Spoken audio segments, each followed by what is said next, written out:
Okay. Hey guys, what's the name of the field?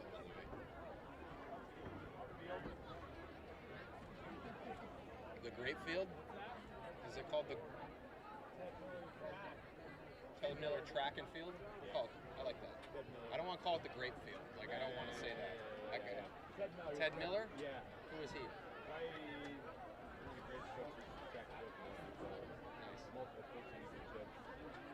Nice. That's awesome. I love it when they do that, you know, instead of just Northeast field, you know. I mean, you gotta go back to those guys, you know. Thank you. What's that? Ted Miller. It's right here. And we're live here at Ted Miller Track and Field. Ben Jarvie alongside Rob Migliaccio. 1360 WOW and 102.9 FM. Another production on WOW TV, brought to you by our great sponsors. Conneaut Dairy Queen. Enjoy lunch, dinner, or a cool treat soon at your Conneaut DQ. And Chris Breck State Farm Insurance, here to help life go right. And Conneaut Savings Bank. Come grow with us in Conneaut and in Austinburg. And University Hospital. Conneaut Medical Center, advancing the science of health and the art of compassion. And Conneaut Save-A-Lot Food Store. Not lower quality, just the lowest prices. And Gertie's Pharmacy, family-owned for over 60 years on Main Street. Again, Ben Jarvie and Rob Migliaccio. We'll kick it over to the Chris Breck State Farm Insurance Coaches Show with Rocco Dobrin and Matt Jarvie at the practice field. And come right back for the opening rosters and a little bit on the Northeast Grape Pickers. And week 7 of the Chris Breck State Farm Insurance Coaches Show for the Conneaut Spartans. And this is Wednesday at the practice field up here. Little soggy practice field, but this is Matt Jarvie, along with me, of course, Coach Rocco Dobrin. Hey, how's it going? Great to be here today. Oh, it's always good to be with you up here, even if it's a little wet out there. You probably gave the guys some special instructions, like don't be turning too sharp or anything, or what? Yeah, it's been last week we got some rain too. Not quite like this, but it was enough to keep us inside a day or two. And then luckily we got a nice Friday night. And then this week we're right back to, terrible weather Monday. And then yesterday it was pretty nasty, but we still had to come out and get some stuff done. I felt like we had to. Oh, yeah. So we went a no football practice, which we've never done before. Yeah. We didn't want to ruin all the footballs. And then we thought it would be good anyways for a mental day. Like, hey, everybody catches every ball mentally, and everyone throws the perfect pass and that kind of thing. So it was kind of interesting. Some of the kids doing some mud slides and having fun out there, and the other kids didn't really want to be out there. And right. Today's a nice day, but it is still muddy out there. It's hard to recover from that much rain. I can't remember the last time we had that much rain in a week. Of course, they don't mind as much as you coaches do, probably, right? Oh, yeah, yes, it was rough. Yes, it was rough. So I got a friend that's got a rain gauge, too, and he measured it, and since Sunday, he measured 13 inches of rain. That's crazy, yeah, absolutely. Sounds probably right, though. Oh, absolutely, sounds right. What was coming down? I mean, what immense problems we had here. But hey, that's behind us now. Unbelievable how fast the water gets from up here right down into the lake. But it happened quick, Yes. Creeks is still up a little bit, but moving on to another game here, and this time we're going back over into the PIAA. And we were just talking about this before we opened the mics on the show here. Can't remember if we ever played Northeast before at home over there in Northeast PA. Had them here last year, and they look like a pretty similar type of team, right? Yeah, they got a new coach in, and I think he must have got some players out. They look very similar up front, but I think he gained some athletes on the outside. We saw 3, if not 4, nice-looking receivers. Yeah. Quarterback throws the ball really well. So they got some good skill players, and that are definite weapons that you got to watch out for. So I think they're a lot more explosive on offense this year than they were in the past.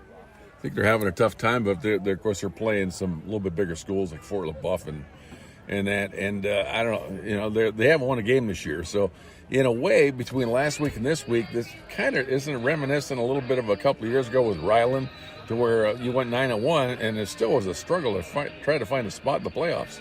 Yeah, playoff-wise, it hurts you, definitely, and that's kind of the situation we're getting in. And, that's out of our control. So we're just going to do what we do. But I will say this: that this Northeast team, they're 0-5, but they're, like you said, they played a close game against General McLean, and they played a 3-point game against Fort LaBeouf, and we know that those are some solid teams. Yes, so so they're definitely a lot improved from what they were last year. And again, if we keep doing what we're doing, I think we'll be okay.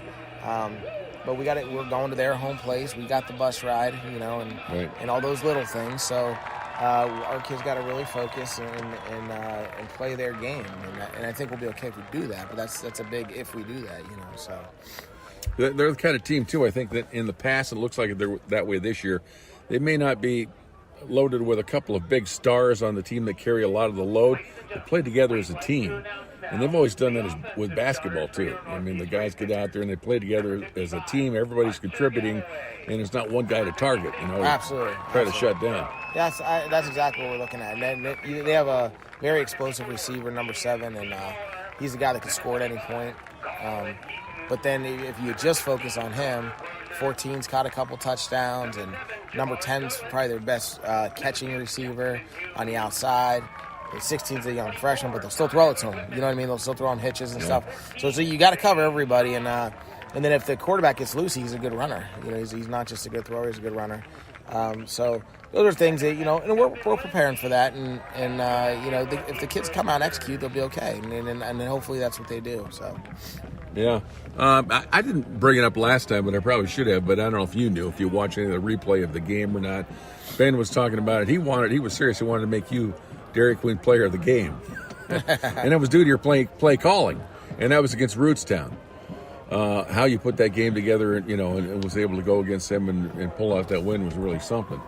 So, it's neither here nor there. I just thought that throw that in. Hey, well, it's always appreciated, but it's there a lot goes into it. I'll just say that a lot of assistant coaches in my ear, and then at the end of the day, the kids got to execute what you put down. And, in that game, going back 2 weeks, is the nice thing was that we did have 2 fourth down touchdowns, and about 4 fourth down conversions, and that's a tribute to those kids saying, hey, it's 4th down, and I'm not going to let that bother me. I'm going to still execute and play and not get nervous because it's 4th down. We're going to go play, and they made some darn big plays. And we noticed that too, Coach. I mean, we're always watching. And same with the Western Reserve game too, though. The play call you came up with, the strategy you came up with, we're like, I'll be darned, and it worked very, very well. And that's just Spartan football. Yeah, and I think every week, especially this year, we've learned, what are we good at and what can we do. And sometimes if you get guys back from there before, what you're good at. But even though we have a very good line, some of them guys are still new. And then and Max is real new to us as a quarterback. Right. I mean, he played at the end of games last year, but we didn't know what his skill set was. And we didn't know where he would struggle and where he'd excel. And we learned a little bit more of that in week 2, and then we learned more of that in week 3, and then now he's rolling, And so since we've learned his skill set, we can design our plays based off of that instead of, hey, here's what we've done for the last 10 years. That ain't really working. And so, for Max, we needed to change some things, and now he's lighting it up, just making a couple adjustments, letting him throw on the run and that kind of thing. Oh, yeah. Yeah, and we noticed that too, and it seemed like this is a time of the year sometimes where a team will come together and gel with their throwing game. If they didn't have it together yet, they might have it by now. So it could be something that could take off for you guys too as well, I think, in the air, right? Absolutely. It's just being creative in how we get it there. Yeah. So. Looking back at Cleveland Central Catholic, they did have a lot of skill positions, and they really didn't look that bad out there at certain times. So, we were talking about that. They may be a team that'll get a couple of wins here before the end of the year too. Yeah, that's what we're hoping for. And they were a very classy, nice team, like good kids. Yeah. And they went out there and they played hard, And I think sometimes, I don't know how much of we really force our kids. I shouldn't say it that way. We press our kids to, hey, you need to work hard in the off season. You need to put time in the off season, and first thing in the summer, I mean, you're coaching those kids and you're getting them going. And our kids, luckily, the ones that are here, wanted to be here and want to work. And I think sometimes you play some other teams that, they don't have that success of kids showing up in the summer so maybe August 1st is their first practice date, and then they're a little behind the game when it comes to creativity or plays you can call or those kind of things. Yeah. But I thought they were a nice ball club with some good athletes, and they came out and they played their best. And I think I thought our kids handled it well. I thought they played classy. They played classy. We played classy. It was a good, clean game on both ends, and that's what I was kind of happy about. And that's all you could ask for. And sometimes you're better than the other team, and it is what it is. So yeah. Either way, right? If you Right. come out with a win or if you come out with a loss, you're still the same classy team. Right, absolutely. Regardless of. How about in the way of injuries? Looked like Rice did rather well. I didn't see anything that really that showed me that he was favoring that leg at all. Has had another week to heal up now. Yeah, Zach's a quiet kid, and Yeah. he looked good. You got to beat the answer out of him. Yeah, he looked good. All you get is I'm fine. And he looked a lot better Friday night than he did in practice that earlier in the week. I know they really taped that ankle up, and he's been looking good this week. And with this shaky ground, with all this water and mud, it's probably a good thing for ankle stability. Obviously we don't want any injuries, but these kids got to be very careful with their footing. And I think that that focus on it is good for ankle stability. And Caden looks like he's okay. He made me a little nervous on his interception last week. He landed a little awkward, and I could tell it hurt a little bit.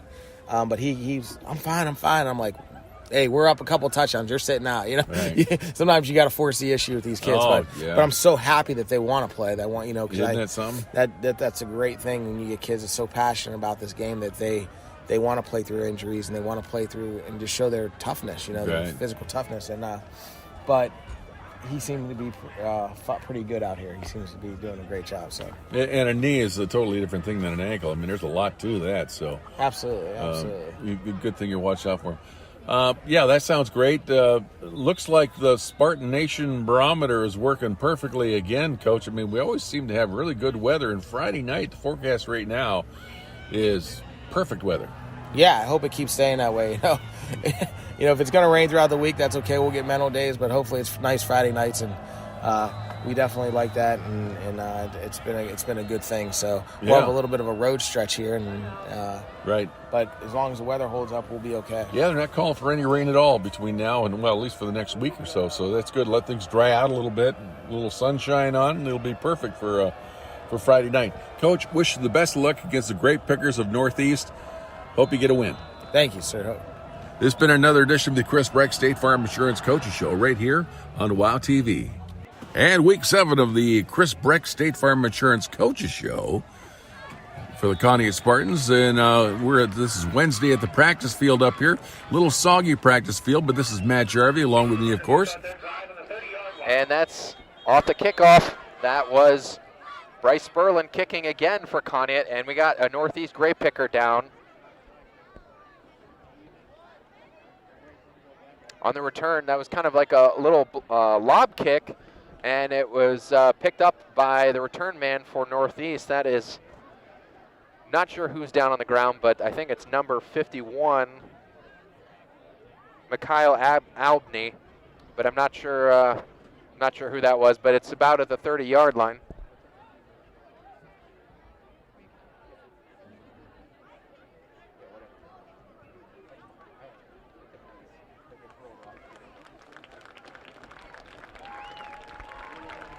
Yep, that's number 51 for Northeast. That's Mikhail Albny, who's a linebacker, actually, and was kind of a return man for Northeast, and he kind of hobbles off the field. That was a little rough for him. First play of the game, and already a Grape Picker gets off the field, but hopefully he'll be all right, come back for more.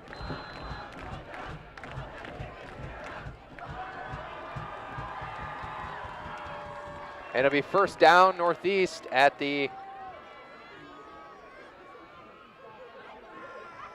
30, and the handoff, that's number 7, that's Jamari Curlett, and he's cutting back this side to the left side, and he's going to be thrown down by Conneaut, Caden Heinley, and he didn't even get any yardage on that one. Probably a loss of 1 or 2. They'll bring up second down and 11. Billy Ciccatelli did not come back. He got his nachos, and we never saw him again.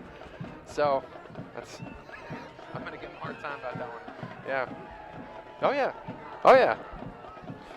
Second down 11 for Northeast. Ball's at the 28, we'll call it. And stepping back, that's Humes, the quarterback for Northeast. Got a great arm, and he throws it on a comeback route, complete to number 10. That is Stephon Lynch. And that's a first down for Northeast on the second play for them.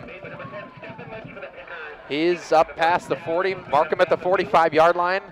Northeast is moving, and one we were just talking about with Coach is Jackson Humes. Definitely is a quarterback that we've seen a couple guys like him, but he's a very atypical quarterback. He moves the ball really well with his legs and through the air, so it's going to be tough to contain him. Our linebackers are going to have to a very tall task tonight. And this is going to be a handoff to number 24 for Northeast, and he's dragged down just before the 50. That's Whitman.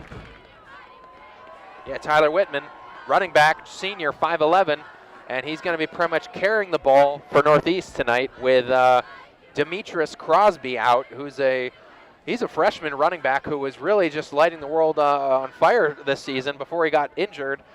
He may come back sometime this season, but pretty much right now it's Whitman getting the bulk of the duties for running back. And that's second down and 5. And the handoff again to Whitman. He goes nowhere that time, tripped up by Jaden Anderson right at the line. No gain for Northeast. Ball's at the 49. They need about 6, looks like, to get this first down.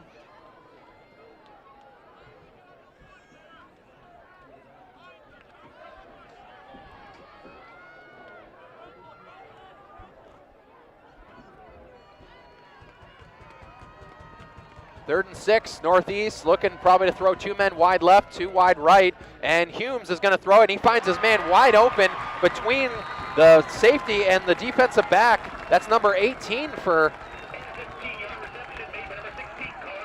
16, Carter Crozier. That's freshman, 5'11", wide out, and that's a first down plus some. Big pickup for Northeast. They're moving the ball really well so far in the early going. Against this really strong Conneaut defense that we've only let up 14 points a game so far all season. Last week we only gave up 6 to Cleveland Central, so really that number really has dropped quite a bit. But they're moving the ball really well in the early going. It's still 0-0, and Jackson Humes looking to throw on an option play, it looked like. And he's dragged down. He gets a few yards with his legs, dragged down by Bryce Sperlin at about the 33.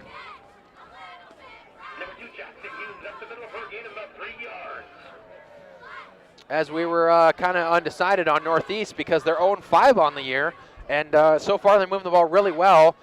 Humes is going to be a very big leader for them, a mix of many players on this team as well too. Crosby, like I mentioned, freshman running back as well, and Whitman going to also get involved as well. And that one's tipped on a passing play. Humes intended for number 10, Stephen Lynch. Yeah, tipped by number 24, Wyatt Payne. Thank you. Wyatt Payne in on that one, made the deflection, bringing up a third down and long for Northeast. No, you're good. I can say for sure that Northeast has a very good offensive line. They're moving the ball really well both ways. Good pass protection for Humes. He's getting a lot of time to throw it, and these wideouts really know how to run their routes pretty well and stick the landing. And Humes taking the shotgun snap, and he finds his man open, but a flag is thrown after he's complete. Definitely a first down. He got well past the 20, probably pushed out of bounds at the 18-yard line. I think that was Crozier. Again, same play as a couple plays ago, but finds it complete on an out pattern. This one looks like it's coming back, though. Yep, Northeast is moving backwards, I think. Yep. Not sure what it was, a hold? We'll see what the call is here. Illegal man downfield against Northeast. Oof. Illegal man downfield against the Rapepickers. So that'll back them up quite a bit. And that's where they'll find themselves about the 36. Tough break for them because they definitely were in the red zone, and then a harsh penalty. Too many men downfield. Bringing up 3rd and 12, we're going to call it, at the 36-yard line. It's going to take a prayer now for Humes to get this one down, but he's been very active in throwing it well, and good pass protection, and it's incomplete. That was intended on a screen pass to Tyler Whitman, and that'll bring up 4th down for Northeast. And it looks like they're bringing out the kicking team. 6 with the pressure as well. That's Caden Heinley. Thanks, Rob. And Rob's my co-anchor here. I'm going to get him involved with some talking. I'm going to throw a mic on him here eventually. He'll have a lot of things to say. Rob Migliaccio alongside Ben Jarvie. And we're here at Ted Miller Track and Field. I almost forgot it, but I did. But I did. Yeah. And it's a beautiful field. It's real grass, so I definitely, it's a nice older field. We appreciate them having us here. And Stuart and Brian, the athletic director, as well, getting us set up top of the press box. And wow, what a great kick by who was that? Number 6 for with the kick, and they're going to mark him down all the way at the 5-yard line. It was a great kick and a favorable Northeast bounce. And it looks like it's number, can't really tell jersey there. Landon Kelly, it could be, did the kick for Northeast. 6'2" junior. And there was some contact as well after the whistle back, where the kick was made. But despite that, really tough break for Conneaut. They're going to get their first possession of the game on their own 5-yard line, backed way up. And also on the road, this is definitely just a tough game for Conneaut in general. Nothing says they're just going to easily win this one. And that's thrown by Max Gleason on 1st down, and he completes it to his man. Gang tackle, though, eventually. Complete to Ethan Osborne. He gets it past the 12.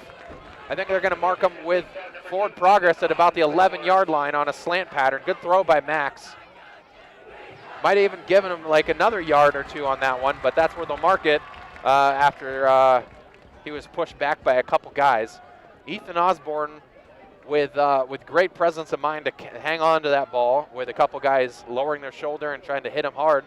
Bring up 2nd down and 5 or 4, we'll call it. And 2nd down, the snap goes to Zach Rice. Zach Rice slips past 2 tackles and 3, and he falls forward, barely getting maybe a yard gain, if that. It was looking like a loss of a few there. That was a disaster about to hit for Conneaut. Dragged down by a bunch of guys. That was Tyler Whitman and number 54, Ian Seymour, for Northeast. So that's bringing up 3rd and maybe 4, we'll call it, at the Conneaut 12. Conneaut's got to try to make something happen here to keep the drive alive.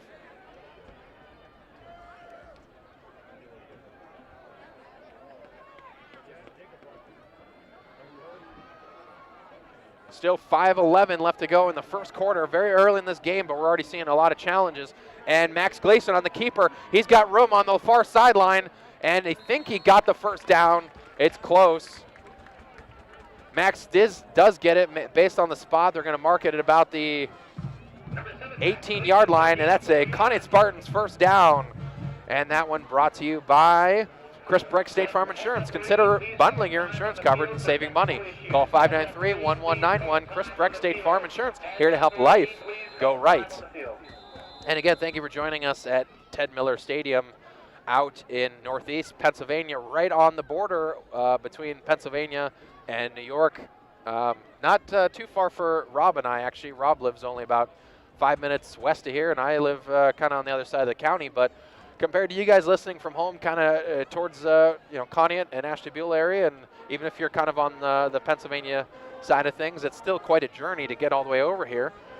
Game time temperature right now is 61 degrees, but the sun just is setting over the tree line on the far side, making it definitely a little bit colder, and the wind is blowing a decent amount, maybe 5 to 10 miles an hour. So it's definitely going to start getting a little colder as we get into things. So Conneaut has this, it looks like a stop-up play for something. They're, oh, they didn't. Okay, it was a clock issue that they're trying to get the clock reset. And I can say it's pretty early still, but Northeast is making Conneaut work right now on both sides of the ball. They got all the way down to the 18-yard line before a flag brought the ball back. And on defense, they are moving. They're giving Conneaut a ton of grief right now. Zach Rice is looking like he's going to have to work for every yard gained. And Max Gleason may be the hidden asset. Wyatt Payne's going to get a ton of work as well.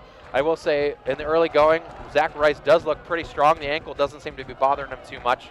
And this handoff up the middle, Zach Rice, he spins off a tackle, and he's stopped at about the 22, 23-yard line. And that's a pickup of about 5. So good work by Zach to make something out of nothing. Bring it up 2nd down and 5 for Conneaut.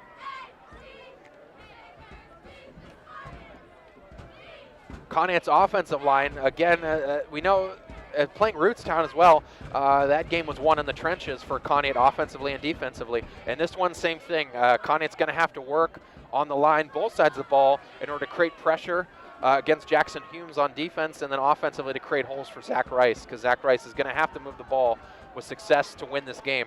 Zach Rice, he falls forward, gets tripped up, and then eventually gets hit on the far sideline.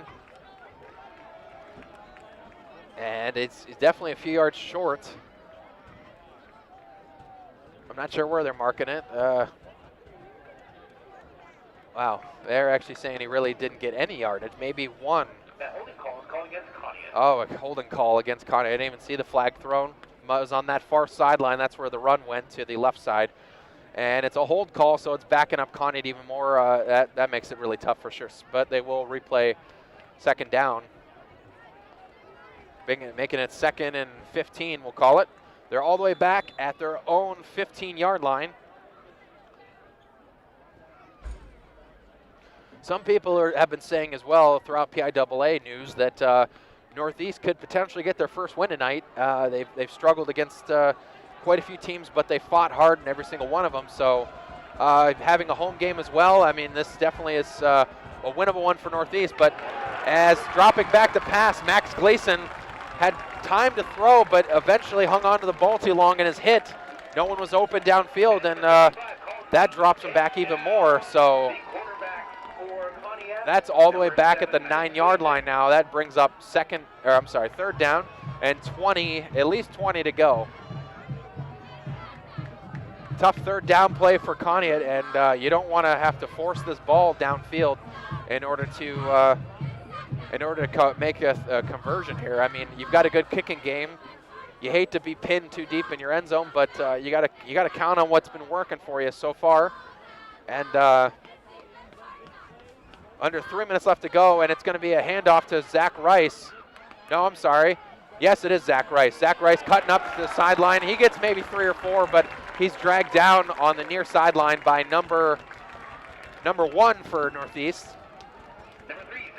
I'm sorry, it's number 7, Jamari Curlitz, and that's bringing up 4th down and 14, we'll say. Ball's spotted at the 14-yard line, and most likely a little punt here. I mean, I couldn't imagine anything else but that. So, but they've known to surprise people with 4th down decisions, and with Bryce Sperlin back and Ty Kova looking to block as well. Yeah, definitely are going to kick this one.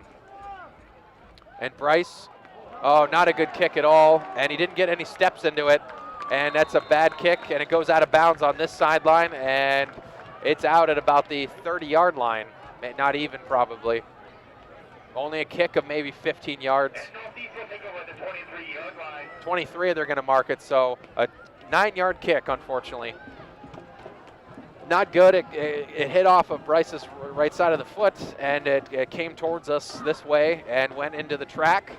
And that's where Northeast will take over for their 2nd possession.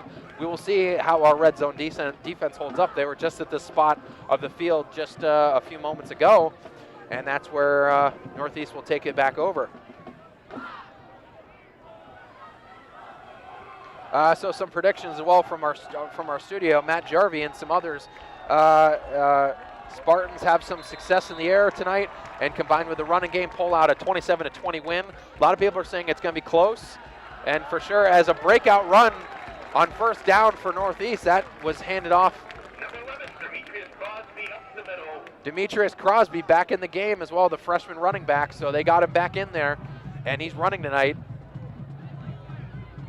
he's number 11 tonight, so he's not number 20 per the jersey, the original roster that we had. So he got a gain of at least 6 on that one. So with Demetrius Crosby back in this game, it's going to be tough for Conneaut to contain 2 dynamic runners and a quarterback.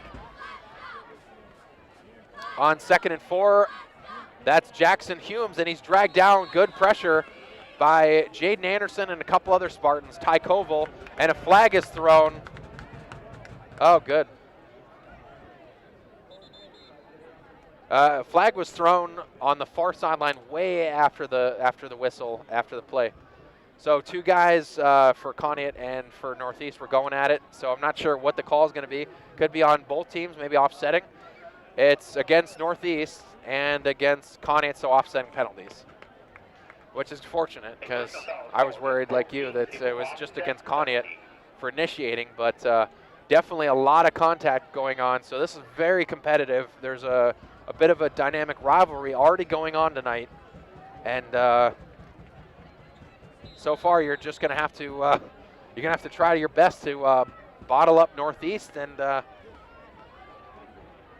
and also but not play with too much emotion and too much tension, because you got to play smart as well, especially when the ball's at the 20-yard line.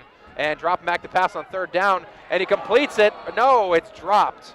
That was intended for Zane Strong. He had his man open, hit him right in the hands. Dropped by Zane Strong. That'll bring up 4th down and 4 for Northeast. I wouldn't be surprised if they go for it, though, on the 20-yard line. He had the 1st down, though, and then some. I think protection was Ty Koval and Troy Turner on the far sideline.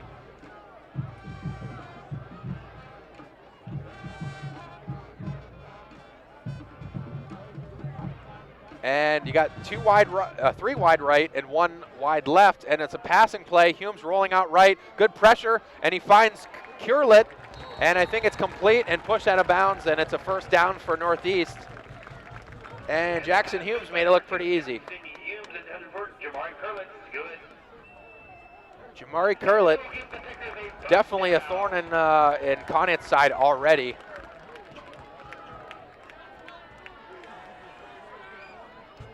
This offense definitely compares quite a bit with Edgewood, quite a bit. Good passing ability as well. Great quarterback that's a dual threat. Great athleticism all over the field for wideouts and running backs alike, and good lineman presence, and thrown behind the line. Might have been false start against Northeast. Yes. It is. That's another break for Conneaut. Even though they're giving up a lot of chunk yardage plays, they're definitely getting a little bit of breaks. That's 5 yards they get back there. So moving back to the 19, almost to where the original spot was before the 1st down.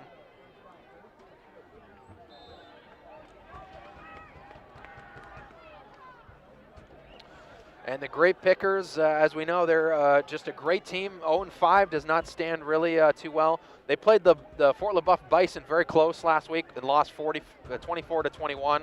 Had a good chance to score late in the game, and they're a pretty good football team, like I said. And picked off on 1st down. That's Wyatt Payne cutting backfield. And that's a nice play by Wyatt Payne, getting it up to about the 30-yard line. And that's where Conneaut will take over with 1st downs. Nice interception, Wyatt Payne. Read the quarterback, and it was underthrown, intended for, I want to say that was Crozier, I think, on a slant pattern, and that'll be 1st down, Conneaut.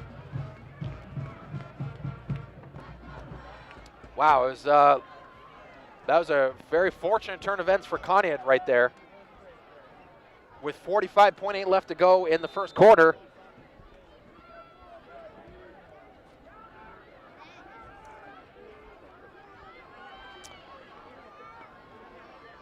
And 1st and 10, handoff. Nope. Yep. Okay. It was a kind of a sneak play, and bouncing off the tackle at the line. Zach Rice tries to go break outside, but he does not find any room over on that side either. The linebacking crew and the defensive backs have great closing speed for Northeast. I'm noticing that right away, which is going to be a problem for Conneaut. Trying to find room on the outside. They get a lot of their chunk yardage on the outside of the tackles, and they're not letting Zach or Wyatt really get outside yet. So no gain on that one for Zach. 2nd down and 10 upcoming. And this one is also a handoff. Zach Rice, he's cutting off the left side. He gets quite a few yards on that play. He's pushed out of bounds maybe at about the 37. And I think that'll be the end of the first quarter, bringing up a 3rd and short upcoming and a crucial 3rd down for Conneaut. We'll take this brief timeout on 1360 WOW Sports, 102.9 FM, and WOW TV on YouTube and Facebook Live.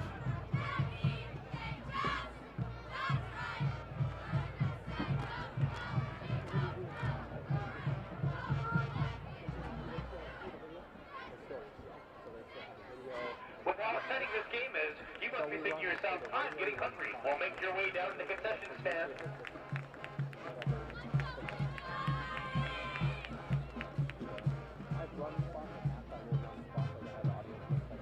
Also, while you're down there, we've got 50-50 tickets, 1 for $1, 3 for $2, or 10 for $5. Our last jackpot we have is over $300. It only takes 1 ticket to play and 1 ticket to win. Also, we're selling hats down there, $20, and it benefits the basketball team.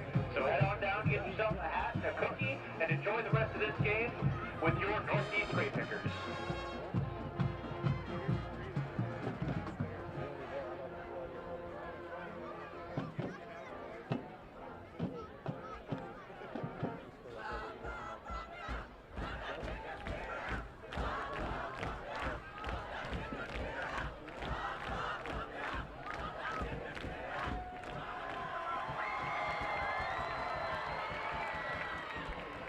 And we're back at Ted Miller Track and Field.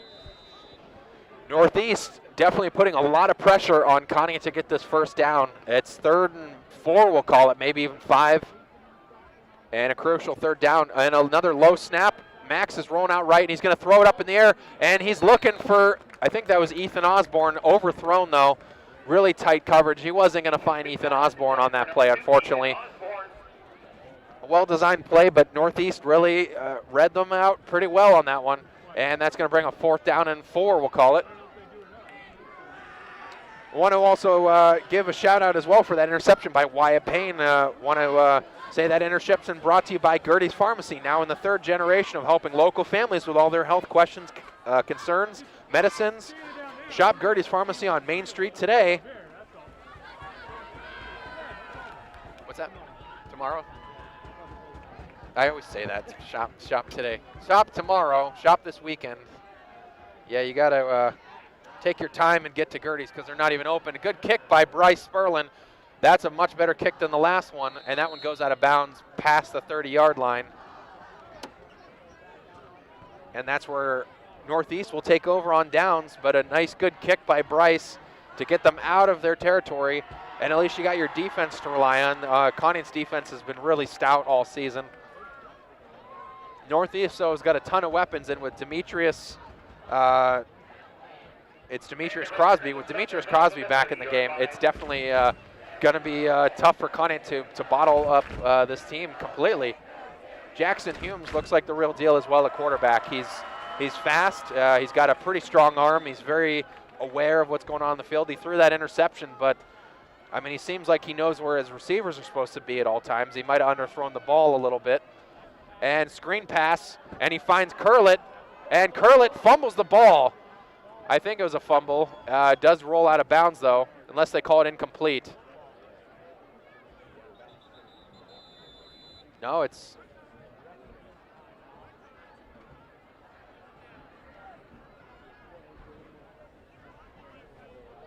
I think they're convening. Yes, exactly. They're talking with the line judge over on this side to see if it was a completed pass and a fumble, or if they're just going to call it incomplete. Right now, that where they spotted it is a completed pass and then a fumble. So he got about a yard, which is good. Good drag down as well by Kai Koval on the near sideline as well.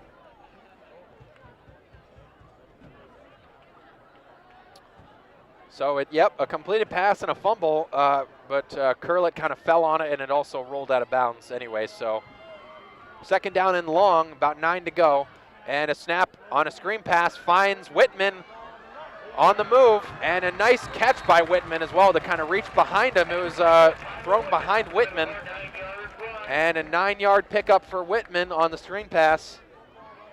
It's close to a first down. Yeah, 3rd and 1 upcoming. Substitution package as well. Darren Christine comes in off the sideline. 3rd and 1. We'll see how what Northeast strategy is. It seems like they're always trying to go off tackle. Not sure if they'll go right up the middle or not on this one. We'll see that. And the handoff, and he stopped, hit by Ty Koval in a wall of Conneaut Spartans. That was Whitman with the carry, trying to go on the right side, and they completely blew that play up.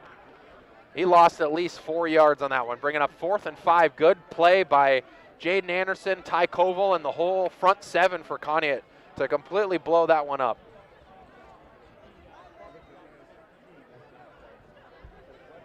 Fourth down and 5. Ball is at the Northeast 35, we'll call it.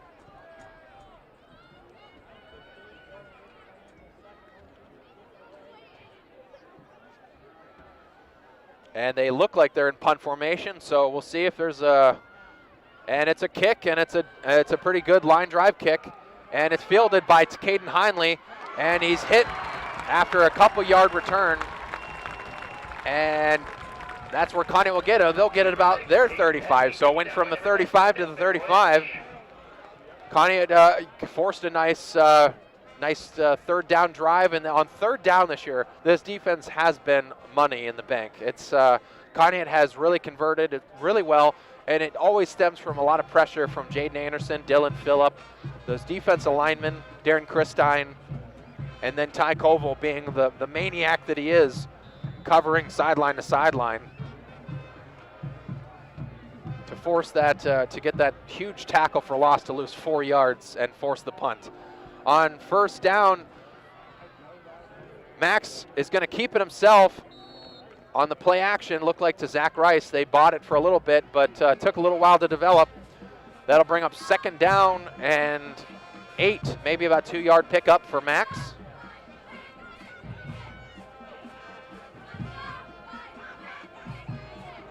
That hardy 3rd down stop and forced punt brought to you by Conneaut Savings Bank. A nice save by Conneaut's defense, and stop and ask about saving with Conneaut Savings Bank, and ask about online and mobile banking. It makes banking transactions fast and easy. Conneaut Savings Bank in Conneaut and in Austinburg. Stop in next week and set something up with the local hometown crew. And on 2nd down, Max keeps it, and he cuts upfield, gets maybe 2 or 3, and that's where Conneaut will get stopped at about the 40. Bringing up 3rd and 5. Conneaut is just not getting any big chunk yardage at all. They're just really still struggling offensively to get these big chunk yardage pickups against this really good Northeast defense that has good closing speed. Oh, and number 75 jumped off sides for Northeast. Was he provoked by Conneaut lineman? Nope, it's completely off sides against Northeast. It's 1st down, Conneaut Spartans.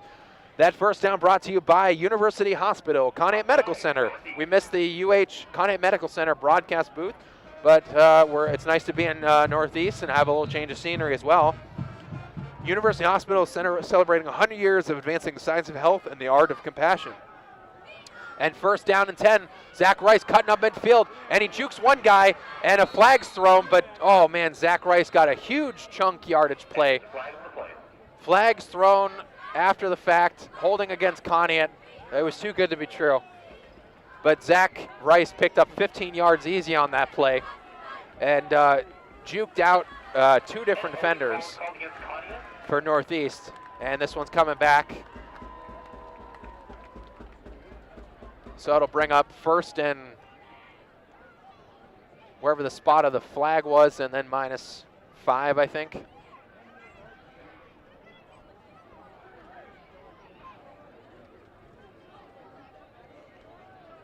-10 from the spot of the foul. So is this okay? So it's going back to 36 because the foul was committed on the 46. So that's where Conneaut will get it. So it's a 10-yard penalty for Conneaut. They're getting killed as well on those. Not playing as they haven't been on the road in a long time. They had a 3-game homestand, and they were quite comfortable playing at Joslin Field. And first road trip in a while. And this is another handoff to Zach Rice. Zach Rice is trying to find room on 1st and 20. He's following his blockers, Chris Stein and Moses Schwartz. Number 3, Zach Rice for a 1-yard gain.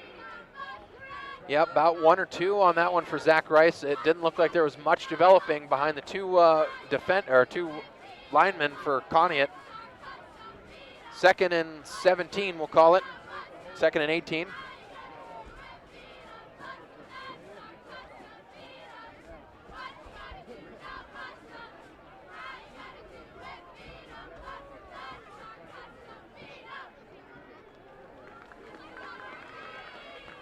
Getting up to the line, Zach Rice again in shotgun. He definitely plays almost consistently under shotgun. 2 wide left, 1 wide right with Zach Rice to his right hip. And this is going to be a handoff to Zach Rice on the sweep play, and he's sweeping to this sideline. And looked like Larry Ham's going to get called for a hold on that one. Larry Ham was the wide receiver guarding Crozier, who was the defensive back, lined up opposite of him. And I think it's going to be a hold against Larry, but we will see. Yep, 2 holds for Conneaut so far.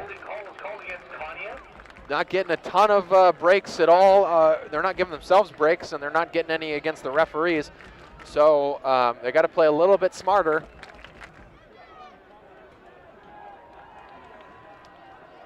Had to move them back quite a bit, and that was 2nd down, so they're going to replay 2nd down, and it was already long. So now it's back to the 35, and it's 2nd and 22, or 20, or just a nice solid 20. Wind's picking up quite a bit. That's always nice, right? How's your head feel? I didn't say that. I didn't say. And handoff to Zach Rice. Cuts right up the middle.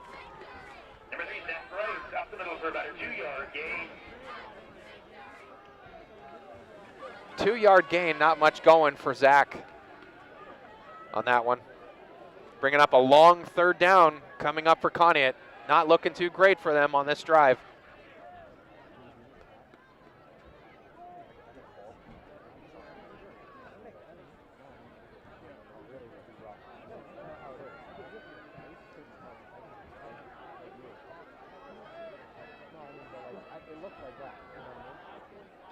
And on 3rd down, it's going to be a pass play. And Max Gleason was looking to roll out. Looked like it was a block against, illegal block against Darren Christine.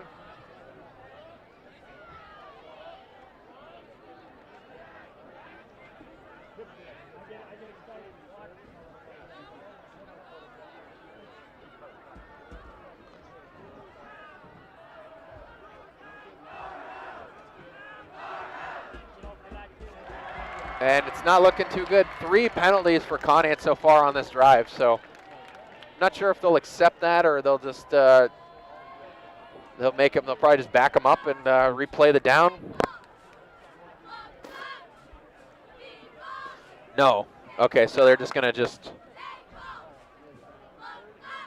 And the penalty is declined. This will bring up the 4th down. Yeah, they decline it. So 4th down, ball's at the 42 on that Max Gleason pickup.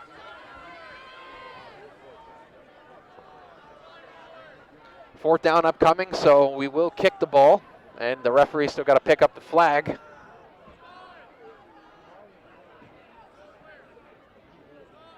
Fourth and 12 for Conneaut. They've definitely had their share of woes so far offensively. Defensively, they've given up a few so far tonight, but they came up bright and real big when they needed to. 5:20 left to go in the 2nd quarter. Still nothing.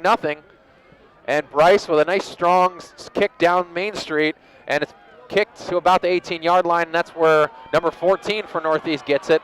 And he's shaking blocks and tackles, and he's finally dragged down by a wall of defenders, Ty Koval and a couple other guys.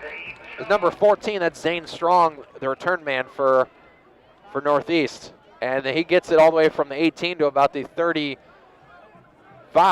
I'm sorry, no, not the 35, just the 32. That's where they'll get it.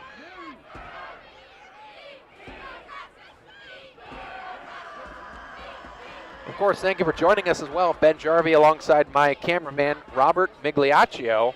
Appreciate him so much for being here tonight, because definitely it's good to get, it's tough to get good help in this economy, you know, and we appreciate having good help tonight.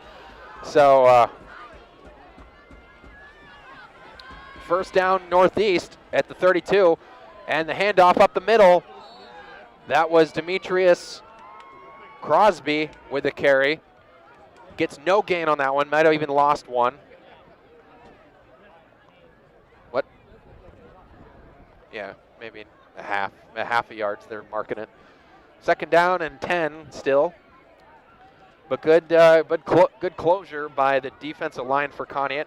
Scotty Edwards, Darren Christine,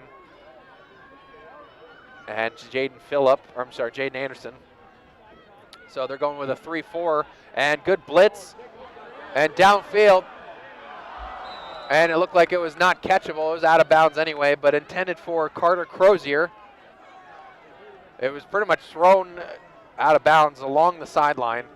Good coverage, though, by Aiden Davison. Number 16, Carter Crozier. That brings up 3rd and long for Northeast.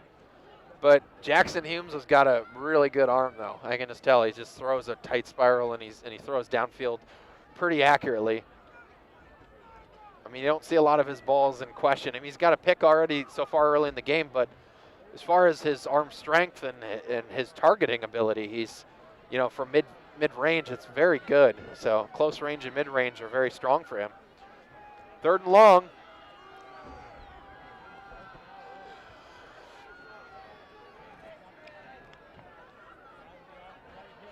And Jackson Humes dropping back to pass, and he throws it over the middle, and almost picked off again by Wyatt Payne, but he just let that one go, I think, on a potential collision against Zane Strong, and that'll bring up 4th and 10. Nice 3 and out by Conneaut. That 3 and out brought to you by your Conneaut Save-A-Lot halftime store. And also, we want to remind you about the halftime recap upcoming after this quarter. Conneaut Save-A-Lot, lower quality, just the lowest prices, like Delmonico steaks, $3.99 a pound. Boneless Delmonico steaks, $5.99 a pound. New York strip steaks, $4.99 a pound. Tremendous food prices, tremendous value. Boneless pork chops, $2.19 a pound. And stop in the plaza on West Main Road. And a nice line drive kick for Northeast. And that'll back them up all the way to about the 23. That's where Conneaut will get it with 4:10 left to go in the half. They got just enough time to make a run at scoring, and it's still a 0-0 game at half, and these two teams really match up really well with each other. And I think Rocco Dobrin knew that going into this game. We'll definitely, no matter what, have to make quite a bit of adjustments at half, because the penalties are just killing Conneaut, and they're not getting any offensive production at all because of it.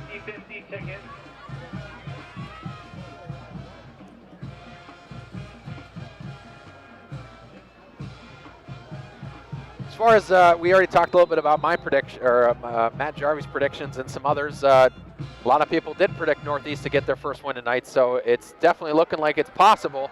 On a QB keeper, Max Gleason gets maybe about 3 yards, and he's at the 25-yard line.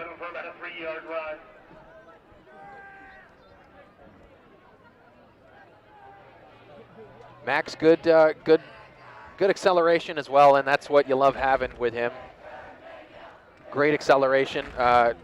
Zach has great speed, but the acceleration you get from Max to just kind of take off and go with it is pretty exceptional. 2nd down and 7 upcoming for Conneaut. And handoff to Zach Rice. Zach Rice is going to get stopped, and he lost by a yard on that one.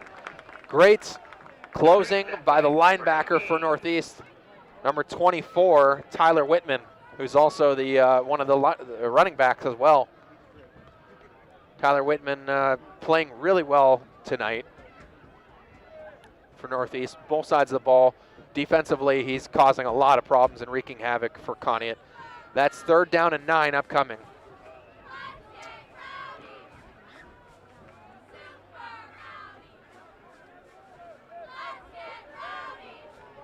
And 2 wide left for Conneaut, and 1 wide right for Conneaut, going right to left on your radio dial, and pump faking, and a screen pass to Zach Rice, and Max is just not really taking any shots downfield. And a completion to Zach, and he gets a few. 4th down for Conneaut and no gain. No gain, they're gonna mark it. Might as well just punt here. You're pretty deep in your territory, so you just got to get rid of the ball at the 23. And that will give Northeast one last shot. 2:15 left to go in the half. The clock is still running, so they'll probably have exactly 2 minutes left in the half to get downfield to maybe get their first score. Conneaut has really not gotten too close yet. And Bryce Sperlin with a decent kick, but picked up by Whitman on a great catch and run, and he gets it up past midfield to about the Conneaut 40. On a 10-yard return, it was picked up at about midfield. So about a 25-yard kick for Bryce Sperlin, and that's where they'll get it. They have 1:53 left to go 40 yards in this half. And Conneaut and Northeast will both be biting their nails as the clock will not be on their side. They got all 3 timeouts though, so they can definitely burn them as needed.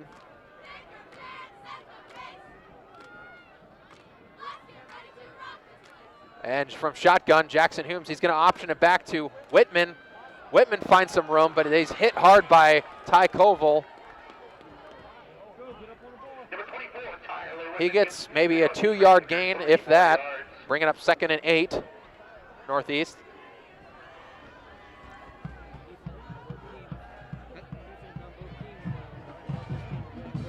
Yes, you want to? I'm going to give it to you. I'm going to give it to you at half. You can talk. You can talk at half. That way you're not doing multitasking. Exactly, though. Yeah, we're noticing definitely that the defensive side of the ball is the strongest part of the game for both schools, both teams. And 2nd and 8, though, but they're letting the clock run. They're not using timeouts. They're not trying to run a play right away. And Whitman up the middle, and he's got some room. Not sure he got the first down, but he picked up maybe 5 yards.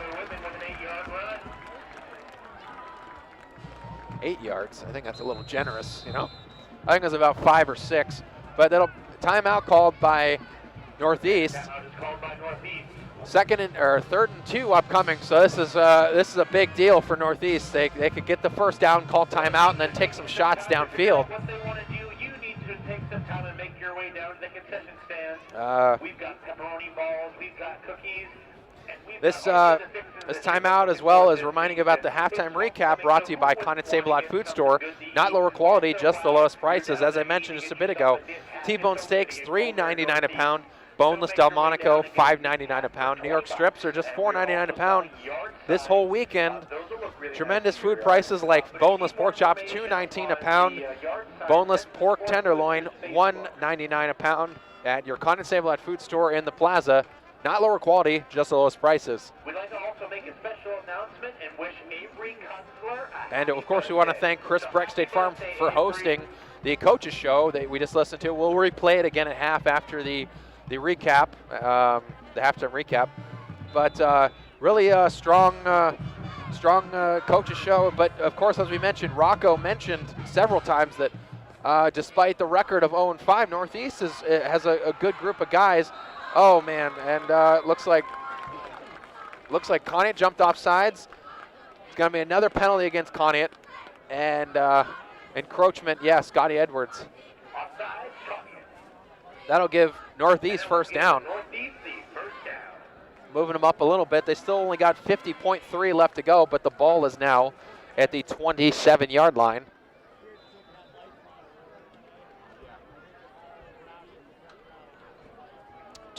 Three wide right and 1 wide left for Northeast. Going left to right on your radio dial. Northeast throwing with the dark uniforms, and they completes it on a slant pattern to number 10. He gets a good yard chunk play. That's Stephon Lynch. And they're moving the ball in a hurry-up offense. Good catch by Lynch. And a spike by Jackson Humes. And a flag is thrown after the spike. I think it's going to be against Northeast. Yep. False start because not all the linemen were set. So that'll back them up. That kind of takes the wind out of the sails for Northeast a little bit, unfortunately. But that'll back them up 5. Delay of game, Northeast. Delay of game. I think it was false start because they weren't set, and it's 5 yards, so that would make sense. Anyway, got to not be confused here. If you're Conneaut, you got to line up with these guys. And I am not sure what happened there. It looked like, I don't see a flag thrown, but it looked like a whole bunch of movement before the snap.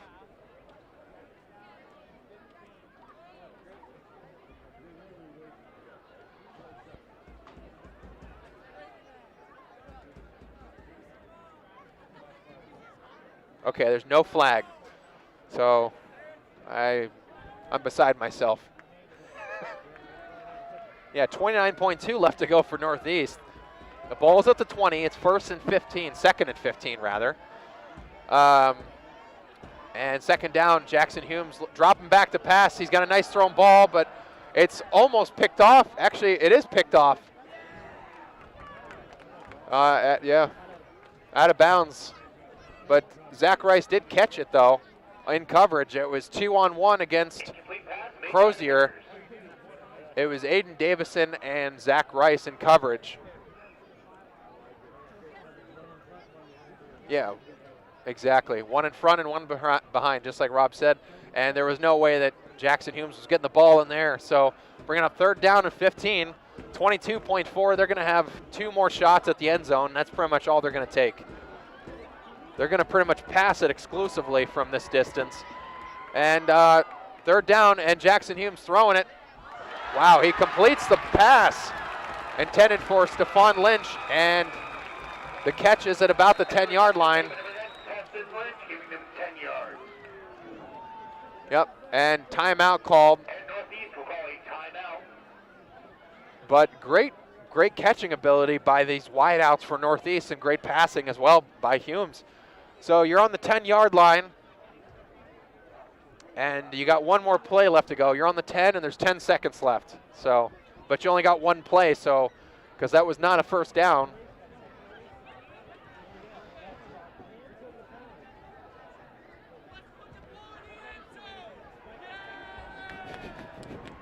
So this is a tough fourth down spot for Conneaut, but they got to play real tough and not commit a penalty is most important, because that could just move the ball up to the 5, which creates all sorts of problems. You just got to make them pass it from 10 yards out, and that is Jackson Humes' strength as well, passing the ball from this distance from about 10 yards. He's looked like he's thrown the ball really well on the money.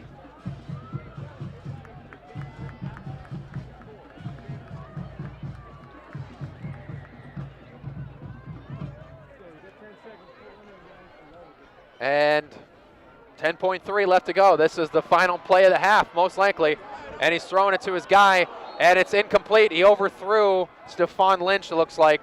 But either way, it looked like he was going to be popped by Max Gleason. That's turnover on downs. That was intended for, Stephon Lynch. And that'll bring up first down and 10 for Conneaut. And nice defensive stand by Conneaut. That defensive stand brought to you by Conneaut Savings Bank, with a great save by Conneaut there. Stop and ask about online and mobile banking. It makes saving fast and easy for Conneaut Savings Bank and your Conneaut Spartans sponsor. Conneaut Savings Bank in Conneaut and in Austinburg. Stop in Monday morning and see the great staff. I was going to say stop in today, but it's a little late for banks, And Max Gleason on first down will kneel it down, and that'll end the roll at the clock. And the first half, with the score 0-0. It's been a real tight game overall and great defensive game overall for Conneaut and for Northeast. This is your halftime recap as well, brought to you by Conneaut Sable Food Store. Not lower quality, just the lowest prices. 23 homecoming car. I'm gonna throw it on. You throw it on. You can talk a little bit. And there you go. I forgot to. I didn't use the scoreboard at all either.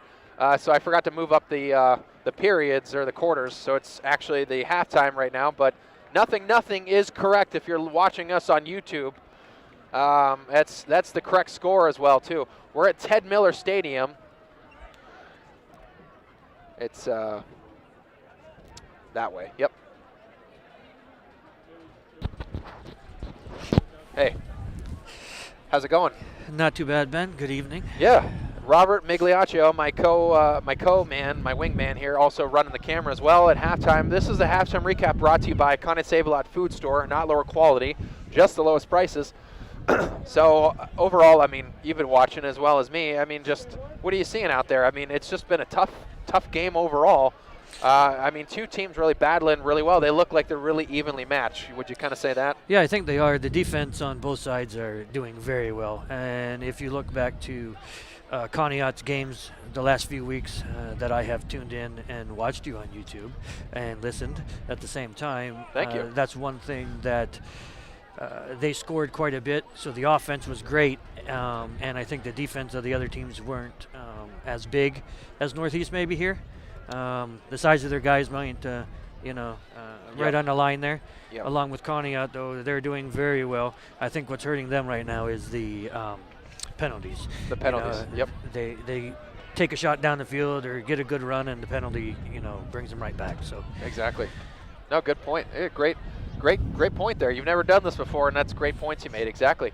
It's like you never started and stopped, But I agree with that, and penalties for sure. And I'll say they're not playing really tight coverage and pass coverage. I'll say either against Northeast.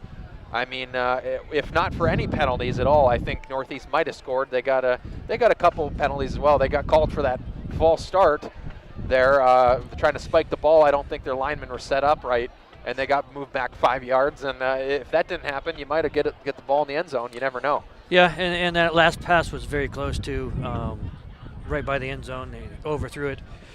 If that was maybe on spot, of course, Conneaut was right there to coverage. Their coverage on the passes aren't too bad either. Yeah. Conneaut's been doing very well. There's been a few at the beginning of the game in the first quarter that Northeast did make some connection there. I think Conneaut has changed a little bit their strategy, and actually started going after the couple guys putting two people on one, to be honest with you, for the receiver, which was good, and I think that helped them out. Exactly. And I can say there's really been nothing really of note for Conneaut offensively, unfortunately, too. That's another thing that's really concerning, is that they never got the ball moving really well at all offensively. Zach Rice never got going. Zach Rice is averaging about 100 yards a game, number 3 for Conneaut. He has been held in check all game. Max Gleason has not gotten anything as well either with his legs, and they haven't really completed any passes. I think the one pass is Zach Rice on a screen pass, but they've only gotten 1 or 2 first downs all game, and that's concerning for sure. Great linebacking core for Northeast as well, led by Tyler Whitman, the running back, and that front 4 for Northeast as well has been really strong. Not a lot of time for Max Gleason to be able to throw the ball. They've just been pressured all game long, and he's been forced out of the pocket. And they knew that. I think Northeast knew the weaknesses for Conneaut's offense, and they've exploited quite a bit of our problems and weaknesses so far this game. And I think Conneaut knows that. And I think Rocco, as smart a coach as he is, he's going to come back and come up with different ways to get the ball moving offensively so that we can move the ball downfield effectively. Yeah, I think one of the big things that Conneaut was good at in the last few games is they run to the outside, right? I think Northeast may have watched some game reel here and really knows, and they're going after them on the outside if they're running. Yep, exactly. They've completely taken that out of the equation for Conneaut. Good point, Rob. And overall, that's your halftime recap. Rob and Ben, thanks for joining us as well. We're gonna chew out Billy Ciccatelli for not coming back. I'm just gonna say that he never came back up here before the start of the game, but hopefully he'll come back soon. Steve Grant as well. Hope you're feeling better if you're listening, and everyone else as well from Conneaut as well in the Northeast Ohio area. Thank you for listening tonight on 1360 WOW, 102.9 FM, and WOW TV. So with that, we'll replay the Coaches Show, brought to you by Chris Breck State Farm Insurance. We'll replay that in case you missed it, and we'll take a quick break, and we'll come back for scores around the league and then more on 1360 WOW Sports. And week 7 of the Chris Breck State Farm Insurance Coaches Show. Oh, there you are. For the Conneaut Spartans, and this is Wednesday at the practice field up here. Little soggy practice field, but this is Matt Jarvie, along with me, of course, Coach Rocco Dobrin. Hey, how's it going? Great to be here today. Oh, it's always good to be with you up here, even if it's a little wet out there. You probably gave the guys some special instructions, like don't be, turning too sharp or anything, or what? Yeah, it's been last week we got some rain too. Not quite like this, but it was enough to keep us inside a day or two, and then luckily we got a nice Friday night, and then this week we're right back to, terrible weather Monday, and then yesterday it was pretty nasty, but we still had to come out and get some stuff done. I felt like we had to. Oh yeah. So we went a no football practice, which we've never done before. Yeah. We didn't want to ruin all the footballs, and then we thought it would be good anyways for a mental day. Like, hey, everybody catches every ball mentally, and everyone throws the perfect pass and that kind of thing. So it was kind of interesting. Some of the kids doing some mudslides and having fun out there, and the other kids didn't really want to be out there. And right. Today's a nice day, but it is so muddy out there. It's hard to recover from that much rain. I can't remember the last time we had that much rain in a week. Of course, they don't mind as much as you coaches do, probably, right? Oh, yeah, yes, it was rough. Around in it. Yes, it was rough. So I got a friend that's got a rain gauge, too, and he measured it, and since Sunday, he measured 13 inches of rain. That's crazy, yeah, absolutely. Sounds probably right, though. Oh, absolutely, sounds right. Sure. What was coming down? I mean, what immense problems we had here. But hey, that's behind us now. Unbelievable how fast the water gets from up here right down into the lake. But it happened quick, Yes. Creeks are still up a little bit, but moving on to another game here, and this time we're going back over in the PIAA. And we were just talking about this before we opened the mics on the show here. Can't remember if we ever played Northeast before at home over there in Northeast PA. Had them here last year, and they looked like a pretty similar type of team, right? Yeah, they got a new coach in, and I think he must have got some players out. They look very similar up front, but I think he gained some athletes on the outside. We saw 3, if not 4, nice-looking receivers. Yeah. Quarterback throws the ball really well. So they got some good skill players, and that are definite weapons that you got to watch out for. So I think they're a lot more explosive on offense this year than they were in the past. I think they're having a tough time, but of course they're playing some little bit bigger schools like Fort LaBeouf and that. And I don't know, they haven't won a game this year. So in a way, between last week and this week, this kind of isn't reminiscent a little bit of a couple of years ago with Ryland, to where you went 9-1, and it still was a struggle to try to find a spot in the playoffs. Yeah, playoff-wise, it hurts you, definitely, and that's kind of the situation we're getting in, and that's out of our control, so we're just going to do what we do. But I will say this Northeast team, they're 0-5, but they're, like you said, they played a close game against General McLean, and they played a 3-point game against Fort LaBeouf, and we know that those are some solid teams. Yes, they are. So they're definitely a lot improved from what they were last year. And again, if we keep doing what we're doing, I think we'll be okay. But we're going to their home place. We got the bus ride, and all those little things. So our kids got to really focus and play their game, and I think we'll be okay if we do that. But that's a big if we do that, So they're the kind of team too. I think that in the past it looks like they're that way this year. They may not be loaded with a couple of big stars on the team that carry a lot of the load. They play together as a team. And they've always done that with basketball, too. I mean, the guys get out there and they play together as a team. Everybody's contributing, and there's not one guy to target, Absolutely. Try to shut down. That's exactly what we're looking at. And then they have a very explosive receiver, number 7, and he's the guy that could score at any point. But then if you just focus on him, 14's caught a couple touchdowns, and number 10's probably their best catching receiver on the outside. 16's a young freshman, but they'll still throw it to him. You know what I mean? They'll still throw him hitches and stuff. So you got to cover everybody. And then if the quarterback gets loose, he's a good runner. You know, he's not just a good thrower; he's a good runner. So those are things that, and we're preparing for that. And if the kids come out and execute, they'll be okay. And hopefully that's what they do. So. Yeah. I didn't bring it up last time, but I probably should have. But I don't know if you knew, if you watched any of the replay of the game or not. Ben was talking about it. He was serious. He wanted to make you Dairy Queen player of the game. And it was due to your play calling. And that was against Rootstown. How you put that game together and was able to go against them and pull out that win was really something. So, it's neither here nor there. I just thought that throw that in. Hey, well, it's always appreciated, but it's a lot goes into it. I'll just say that. A lot of assistant coaches in my ear, and then at the end of the day, the kids got to execute what you put down. And, in that game, going back 2 weeks, is the nice thing was that we did have 2 fourth down touchdowns, and about 4 fourth down conversions, and that's a tribute to those kids saying, hey, it's 4th down, and I'm not gonna let that bother me. I'm going to still execute and play and not get nervous because it's 4th down. We're going to go play. And they made some darn big plays. Yeah. And we noticed that too, Coach. I mean, we're always watching. And same with the Western Reserve game too, though. The play call you came up with, the strategy you came up with, we're like, I'll be darned, And it worked very, very well. And, that's just Spartan football. Yeah, and I think every week, especially this year, we've learned – what are we good at and what can you do? And sometimes if you get guys back from the year before, what you're good at. But even though we have a very good line, some of them guys are still new. And then and Max is real new to us as a quarterback. Right. I mean, he played at the end of games last year, but we didn't know what his skill set was. And we didn't know where he would struggle and where he'd excel. And we learned a little bit more of that in week 2. And then we learned more of that in week 3. And then now he's rolling, And so since we've learned his skill set, we can design our plays based off of that instead of, hey, here's what we've done for the last 10 years. That ain't really working. And so, for Max, we needed to change some things. And now he's lighting it up, just making a couple adjustments, letting him throw on the run and that kind of thing. Oh, yeah. Yeah, and we noticed that too. And it seemed like this is a time of the year sometimes where a team will come together and gel with their throwing game. If they didn't have it together yet, they might have it by now. So it could be something that could take off for you guys too as well, I think, in the air, right? Absolutely. It's just being creative in how we get it there. Yeah. So.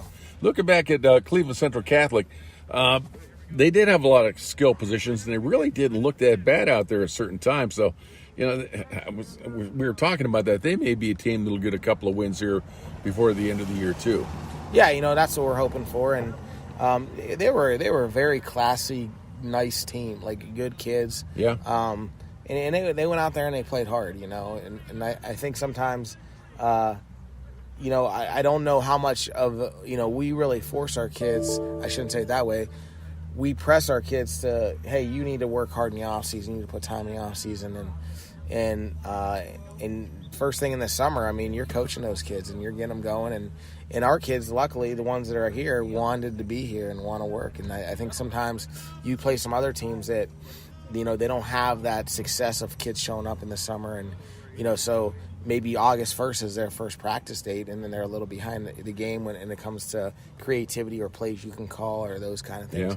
Yeah. But I thought they were a nice ball club with some good athletes, and they came out and they played their best. And I think, I thought our kids handled it well. I thought they played classy. They played classy. We played classy. It was a good, clean game on both ends, and that's what I was kind of happy about. And that's all you could ask for. And sometimes you're better than the other team, and it is what it is. So yeah.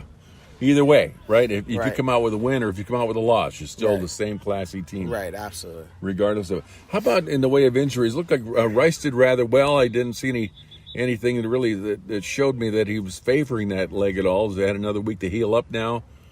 Yeah, Zach's a quiet kid, and he looked good. You got to beat the answer out of him. Yeah, he looked good. All you get is I'm fine. And he looked a lot better Friday night than he did in practice that earlier in the week. I know they really taped that ankle up, and he's been looking good this week. And with this shaky ground, with all this water and mud, it's probably a good thing for ankle stability. Obviously we don't want any injuries, but these kids got to be very careful with their footing, and I think that that focus on it is good for ankle stability. And Caden looks like he's okay. He made me a little nervous on his interception last week. He landed a little awkward, and I could tell it hurt a little bit. But he's I'm fine. I'm like, hey, we're up a couple touchdowns. You're sitting out. Right. Sometimes you got to force the issue with these kids. But I'm so happy that they want to play. That want because isn't that something? That's a great thing when you get kids that's so passionate about this game that they want to play through injuries and they want to play through and just show their toughness. Their physical toughness. And but he seemed to be pretty good out here. He seems to be doing a great job. So. And a knee is a totally different thing than an ankle. I mean, there's a lot to that. So absolutely. Good thing you're watching out for him. That sounds great.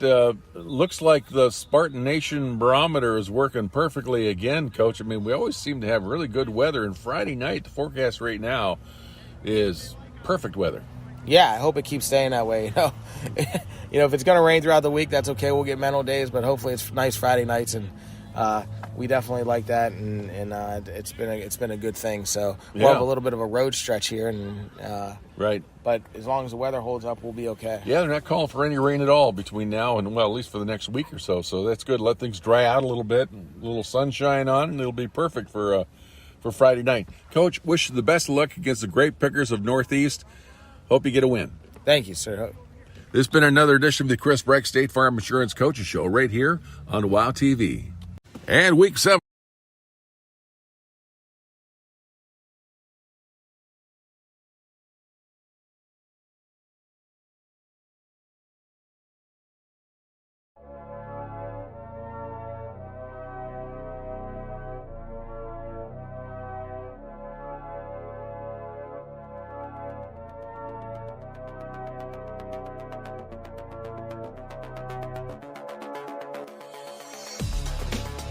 Lake Effect Media and Spartan Nation present Conneaut Spartans Football on WOW TV, 1360 AM and WOW 102.9, and always free. Brought to you by your great Spartan sponsors. Conneaut Dairy Queen. Enjoy lunch, dinner, or a cool treat soon at your Conneaut DQ. Chris Breck State Farm Insurance. Here to help life go right. Conneaut Savings Bank. Come grow with us in Conneaut and Austinburg. University Hospital Conneaut Medical Center. Advancing the science of health and the art of compassion. Conneaut Save-A-Lot Food Store. Not lower quality, just the lowest prices every day. And Gerda's Pharmacy, family owned for over 60 years on Main Street, Conneaut.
And we're back here at Ted Miller Stadium.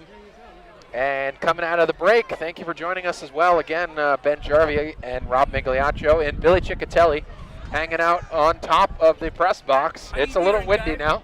How you doing, guys? Yeah, Billy says, how you doing? Rob says hi to everyone listening as well. Thank you for joining us again for the Coaches Show, brought to you by Chris Breck State Farm Insurance, here to help life go right.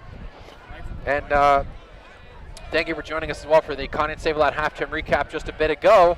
And that's the other thing too, Rob. Let's make a prediction. What's the prediction? What's the final outcome prediction you want to make? Just a total score. Who wins? And what's the total score? What's that?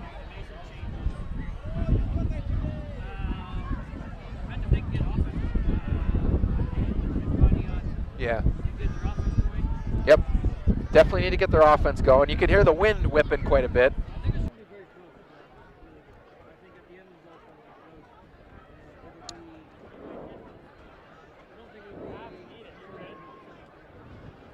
Yep. I think it might be, my prediction is it's going to be 7-7 late in the fourth quarter, and then from there it's anyone's game. I don't really know. I'm hoping Conneaut pulls out maybe 14-7 Conneaut or something like that. That's going to be my prediction, but Rob's pretty torn on it as well. Billy, you got any predictions on who wins and what's the score? What's the score? 14-7. That's what I just said. You just copied me.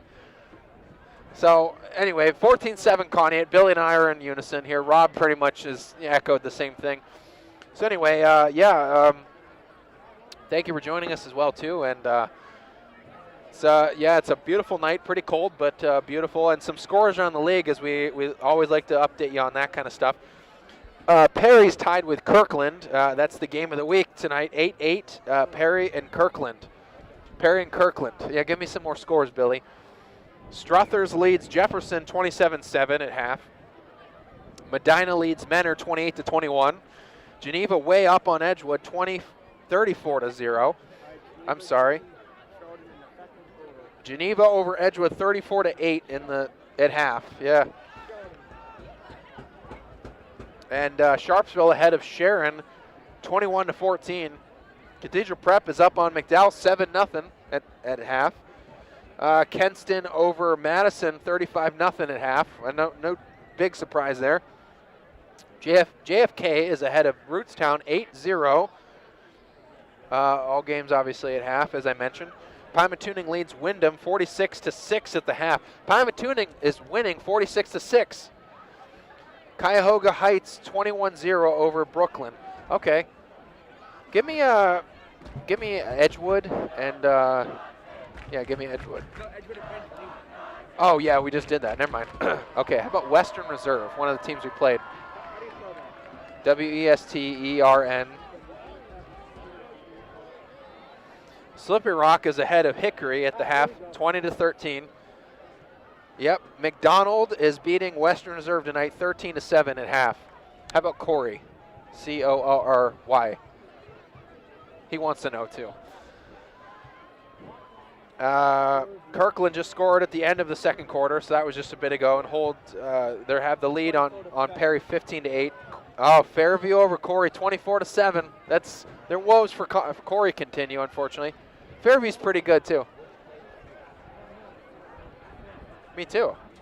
Yeah, I'm alumni. Yeah, I mean Fairview is pretty good this year. Fairly so.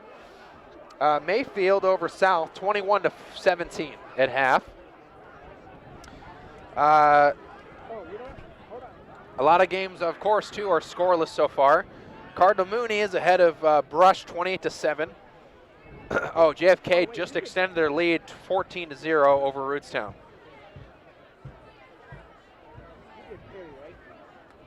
Yeah, we got Perry. Yep. Thanks. I think that's good. So that's it as far as scores around the league as well. The Browns play the Falcons this Sunday. And that'll be exciting, although a lot of key defensive players are out for the Browns as the kickoff by the big man for Northeast. That's number 54, and picked up by Wyatt Payne. Wyatt Payne slipping through a tackle coming out of the second half with a good pickup, and he stopped at about the 35. Yeah.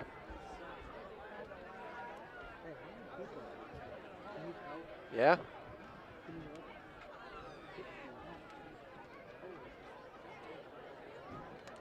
This is now, and this is total. Yeah. Yeah. So, oh no. And first down and 10 for Conneaut, and Zach Rice. He's getting pushed way down, and he lost quite a bit of yardage there. Oh, man, that was disastrous. Zach Rice was trying to make something happen there.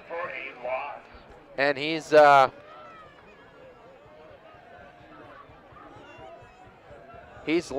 lost quite a bit.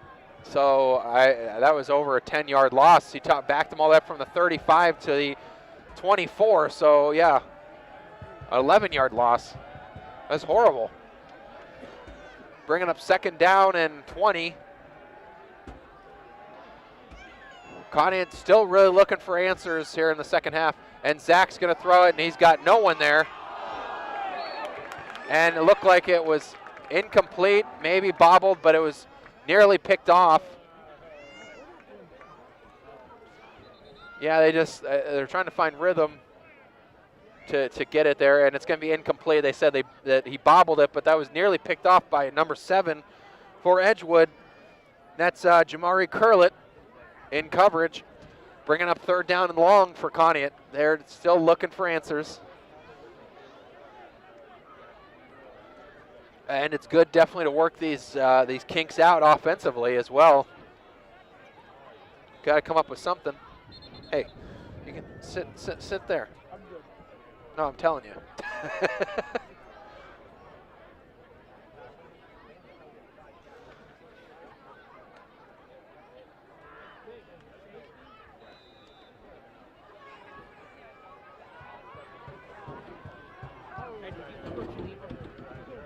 Geneva, yeah. Oh, we did. We covered it. Here, move over a little bit so he's out. You're out of his way. And 3rd down and long, and Max Layson throwing again. He's throwing a big-time pass, and whoa! Looked like he almost had.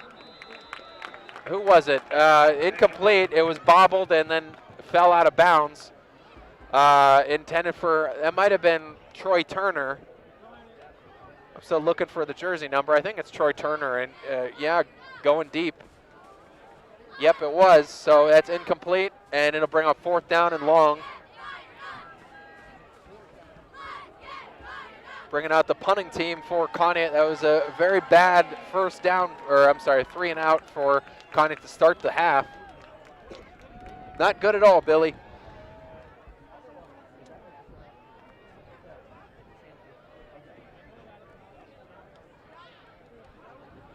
And, of course, the special teams for Northeast has been really strong as well, too, with return men Curlett and Whitman. That's a bad kick by Bryce.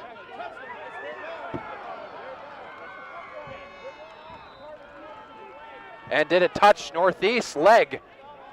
And the referee is saying, yes, it did touch his leg.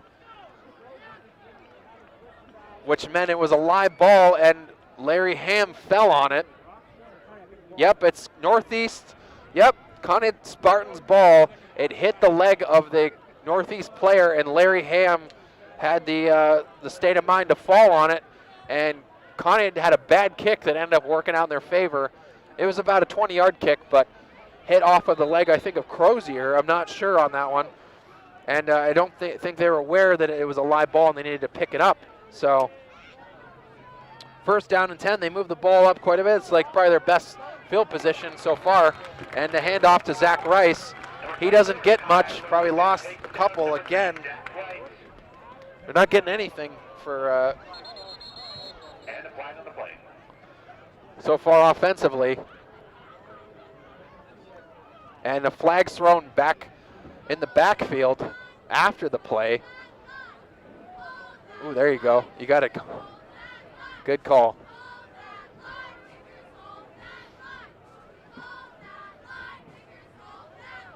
And it's definitely getting a little chilly up here on top of the booth, but we appreciate being here for you. Yes, please. A personal foul against Conneaut and a personal foul against Northeast, and that offsets the penalty. Okay, so offsetting personal fouls, both teams. I completely missed when it happened. Yeah, it was a lot of contact going on after the play, but they're saying it's mostly neutral, so it's 0-0 for Cleveland. Thank you. Against Kansas City, I'm going to the Guardians game tomorrow, 6 o'clock. I think Zach Plezak's gonna pitch tomorrow, so there we go. And Second down and long, and it's a QB keeper by by Max Gleason. Up the middle, he gets maybe 3 or 4 back to the original line of scrimmage, and then maybe a little bit past. But Conneaut has not, I don't know if they've gotten much more than maybe 5 or 6 yard gains so far in this game, and it hasn't been much. Overall net yardage have to be pretty low tonight. And they have pretty much their whole lineup out there. They got Caden Heinley back in there. He was back in it last week. Zach Rice got over the ankle injury and looks like he's running pretty well. All the linemen for Conneaut. And Zach Rice pushing outside, and he's finding some room. He is pushed out of bounds, but he got probably one of his biggest gains tonight. And then Larry Ham is down. I'll have to go to the replay. Larry Ham got hit, and he's laying face down. Huh? I know. It's not good.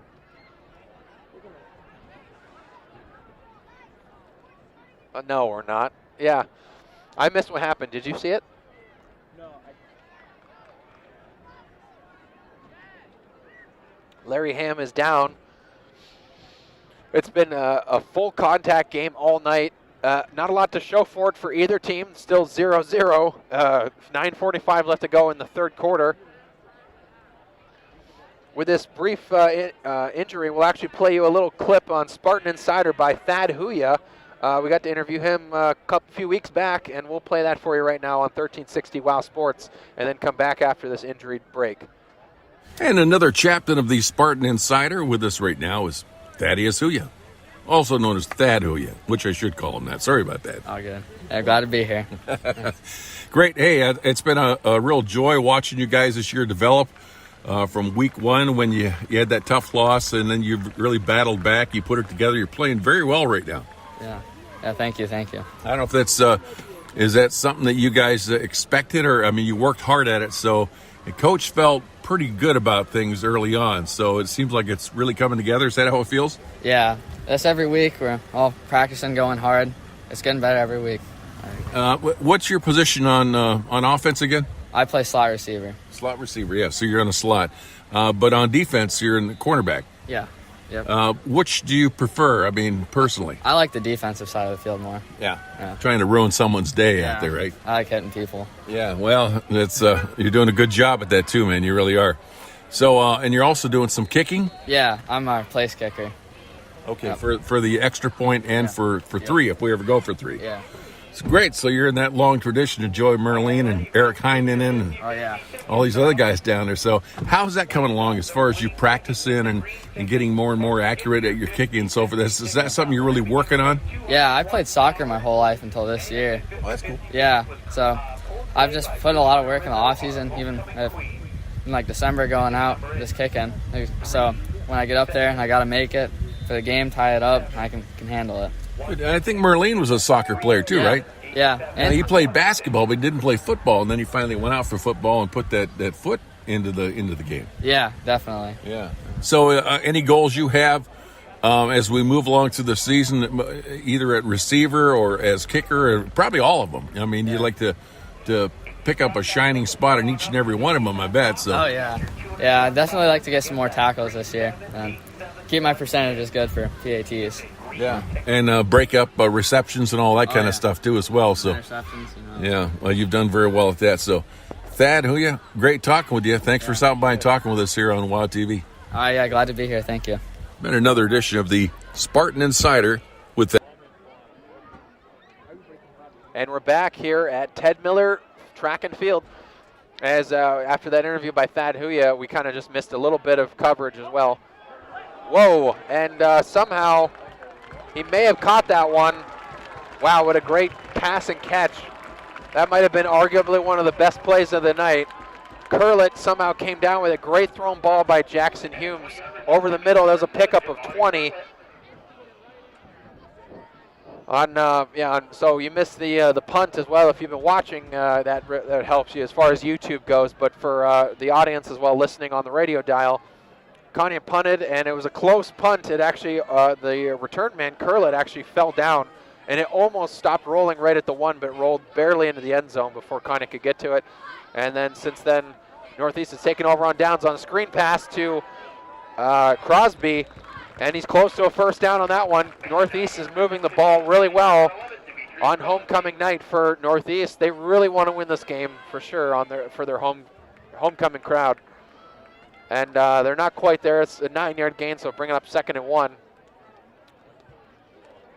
But after a few little run plays as well on 2nd down, it was a great pass over the middle from Humes to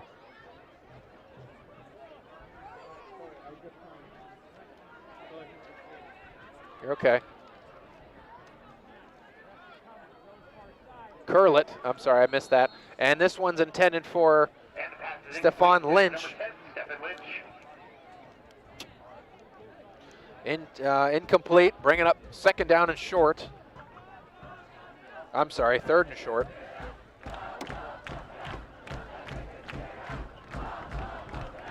When you put him back when when you take him out.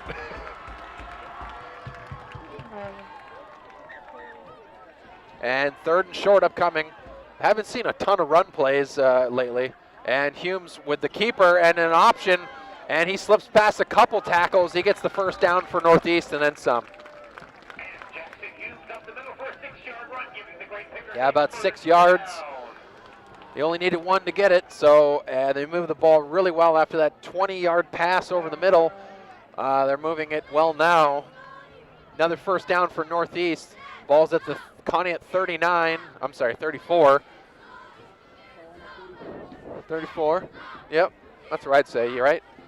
And this is a handoff to Crosby. He lunges forward for maybe about 2 or 3.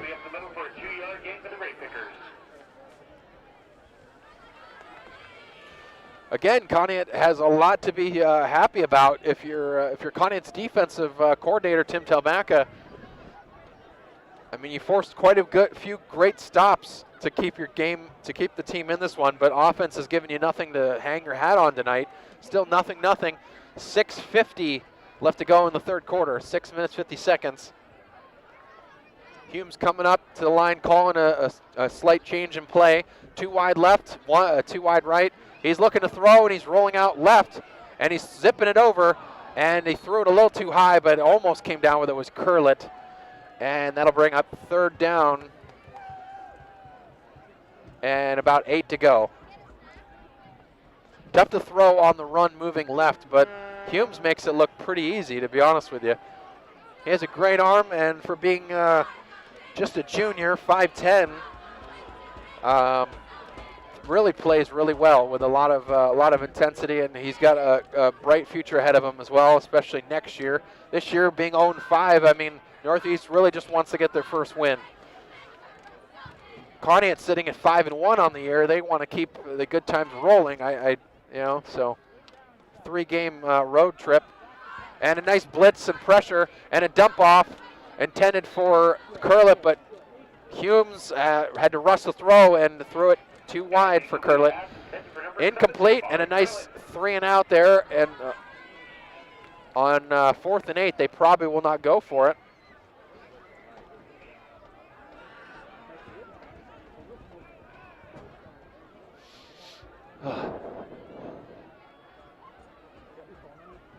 Yeah. I'm using it though. So it looks like the punting team will come out for Northeast and pin Conneaut deep in the end zone, which has been really the source of all their problems. And a low snap for Northeast. And this one, oh man, what a favorable Northeast bounce. It hit at the 1-yard line. Did it go out of bounds? They're going to mark it at the 4, yeah. So it bounced at the 1 and kicked back to about the 4. That's about as crazy of a bounce as I've seen. It was a line drive kick, but it just hit with the right point of the ball. And Conneaut hasn't had any breaks as well for that. I mean, they've started at very bad points of the field. I mean, they forced a turnover on downs to get the ball back at about the 5. So, but they've started at the 5, the 4, the 18. tonight, so they haven't been able to really sustain any drives, but also the first down issues have been continuing as well for Conneaut and not let up. And all the running plays have pretty much been snuffed out by this Northeast team. Yeah, not Northeastern. Handoff, yeah, I did say North, because Northwestern, I'm used to saying Northwestern a lot. And the run by Zach Rice goes for a couple. 2nd and 8 upcoming. Who? We're playing them? You got to send me the schedule still. I need the schedule. And a rollout to the near sideline for Zach Rice. And he gets a few on that one, bringing up 3rd and 5. Zach Rice pretty much just taking the entire volume of carries tonight. Max Gleason has been completely held in check. Wyatt Payne has not gotten much action either. 3rd and 5, Conneaut, and they haven't been able to successfully throw the ball either, and Northeast has played really well on the ends. So, and Max Gleason was rolling right, and it looked like he didn't have anywhere to go. He got maybe 2 or 3. It brings up 4th down and maybe 1 or 2. Okay. Okay. You good? I'm good. You're good. You're good. Just shy of the 4th down. And Conneaut, they're deep in their territory. They would be very bold to go for this one. They're trying to draw them off sides, and it looks like they're not going to get it. Northeast is well prepared for that.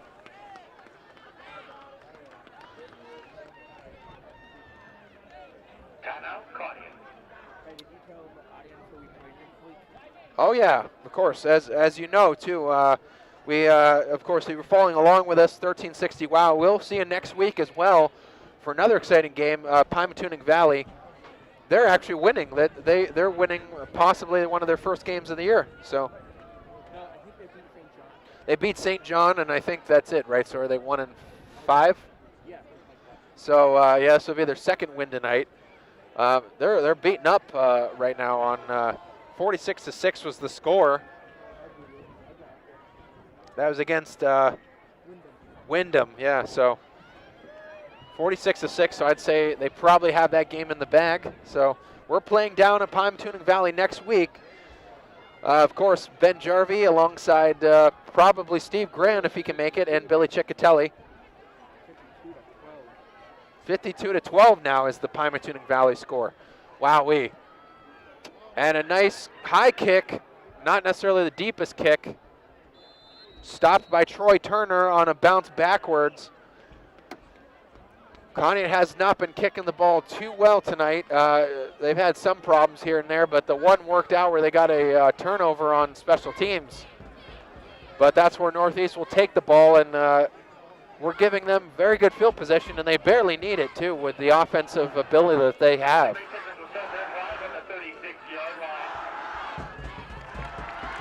1st and 10 Northeast, and the home crowd's really getting into it. They got the pep rally as well here for homecoming that are pumping up the crowd.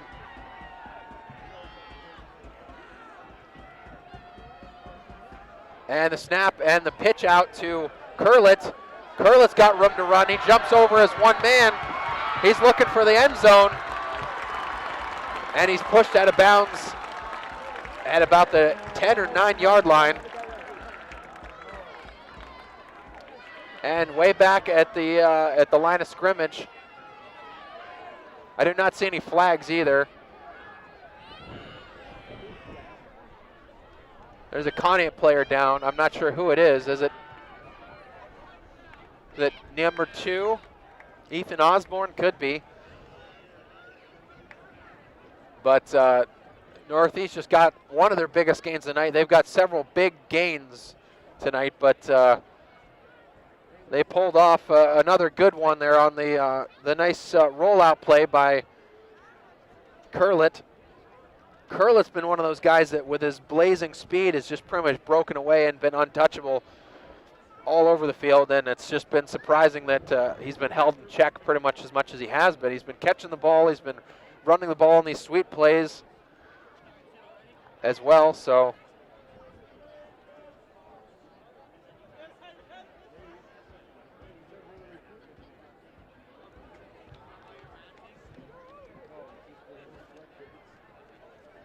of course, I want to also thank you as well for Conneaut Dairy Queen sponsoring the player of the game as well, which we got to come up with a player of the game after the fourth quarter. You got to come up with one, Billy. You're at Conneaut Dairy Queen. Remember, the blizzard for October is scary, but not too scary, featuring the Snickers Brownie Blizzard. Really good. And enjoy one of Dairy Queen's great signature stack burgers. We'll see you at the Conneaut Dairy Queen. Yeah, tonight even. I think they're open for a few more minutes. Or you can stop through their convenient drive-thru all weekend long. I am still not sure who it is.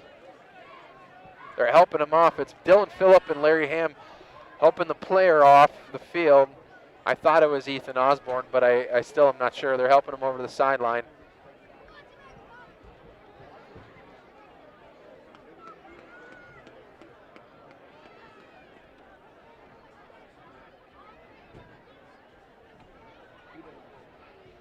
But it will be first down and 10 for Northeast at the Conneaut 10-yard line. Yeah, I'm not going to be able to see the player all the way on that side. It's on the far side. Northeast going left to right on your radio dial. They've got in shotgun position. It's going to be a fake play action, and it's pitch out to Zane Strong. Zane Strong on the screen pass. Gets a few yards, but good coverage by Aiden Davison. And also Moses Schwartz making his way over to the near sideline to stop Zane Strong from getting in. Ball is at the 5 now, so a pickup of about 5 yards like that. Second down and goal.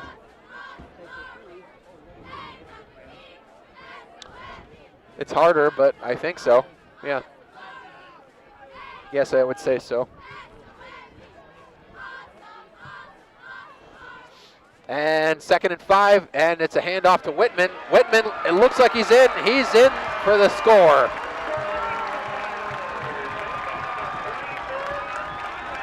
And Scotty Edwards. That's it. Wind's picking up, thank you. Tyler Whitman been the menace for Conneaut all game long, and they finally score with 4 minutes left to go in the third quarter. Where the first half pretty much blew by, the second half has been moving quite a bit slower and has been very intense pretty much all game long. Northeast finally gets the first score of the night. And a high snap, and it's a really tall kick, and it's no good. Pulled it wide left. So that'll be 6-0 Northeast. A little bit of a break for Conneaut. We knew they weren't a great kicking team.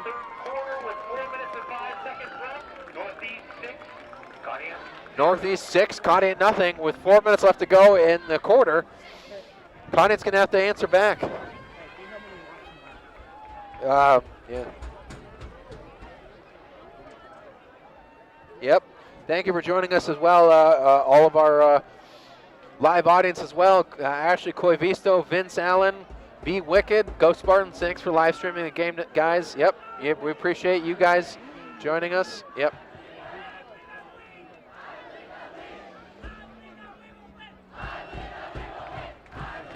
Thank you very much, 1360 WOW and 102.9 FM. What? No, I can't do that. We're not live? Oh, it's like a 30-second, thing.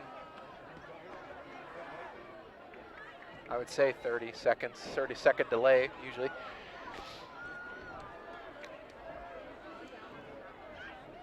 And Northeast will kick the ball off at their own 40, and that's the big man kicking the line drive kicks. And Wyatt Payne picks that one up, and he gets it about to the 30, so probably almost a 10-yard return That's number 54, Ian Seymour, kicking the ball, a 5'10 junior. This Northeast team definitely has a lot of raw talent for sure, definitely. I mean, no doubt about it. There's no shame in us being down 6-0 against this team, despite the record, as we mentioned. But that's where Conneaut will take over at the 30-yard line. Conneaut's got kind of answered back in the worst way offensively. They've at least got to move the ball this drive. We're not really saying that they have to score or anything this drive, but we've got to at least move the ball with efficiency, and they haven't been able to do that. And the same play is run again by Zach Rice, and he's already way behind the line of scrimmage. That's not working out. That was the same thing that got us into a very bad loss of chunk yardage, and that backed us up maybe 6 or 7. Not as bad as last time, but that's backing us way up all the way to the 23. Not what the doctor ordered for Conneaut. 2nd and 15 with 3:25 left to go in the third.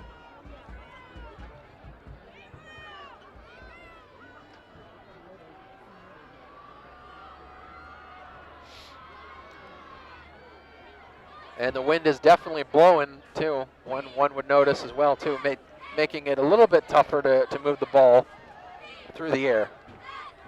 Conneaut has not been relying on that anyway. And another handoff to Zach Rice. Zach Rice breaks away. Zach Rice has got one man to beat. It's number 7, who is the deep safety, Jamari Curlett, and that was Conneaut's first big gain of the night. It was the first gain of over 10. And it went, I see no flags as well too, which is fortunate.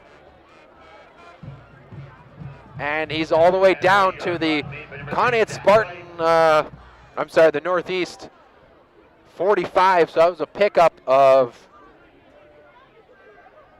that was over 25 yards. Good run by Zach Rice as well. There's some debate as well too. The chains haven't moved, so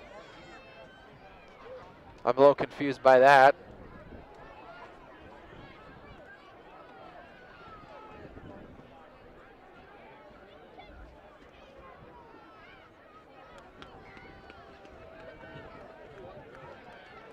Okay, well, I guess they're moving back. I missed there's no flag at all, so they're walking slowly back. I haven't gotten any signal at all from the referee on holding or anything. The chain guys haven't moved. Now the chain guys are moving up. I think it was more they just didn't know where to mark it. I think Zach Rice finally got pushed out of bounds. So they mark him at the 49. So it was a gain of, like I said, 25 yards, 26-yard gain by Zach Rice. The biggest pickup for Conneaut tonight. And we need a lot more of that. I think he finally just slipped between the hole on the far side that was open up between the wide out and the tackle, and bounced between them and sprinted home for 25 yards. Could have taken it almost all the way. Zach Rice cutting up field. No, I'm sorry, that is Zach Rice. Yep, I thought it was Max. Another pickup. That was another good gain by Zach. Probably his second best game of the night. That was about a 7-yard pickup. Conneaut's moving the ball a lot better. And maybe you got Northeast definitely a little bit tired tonight.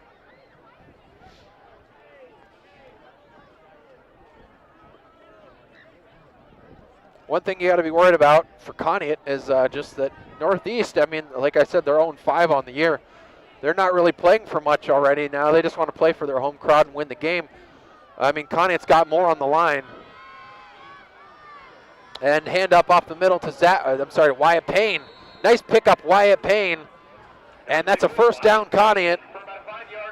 That first down brought to you by Chris Breck State Farm Insurance. Consider bundling your insurance coverage and saving money. Call 593-1191. Chris Breck State Farm Insurance, here to help life go right. And also that big chunk yardage pickup by Zach Rice brought to you by University Hospital, Conneaut Medical Center, celebrating 100 years of advancing the science of health and the art of compassion. Huh? Yeah.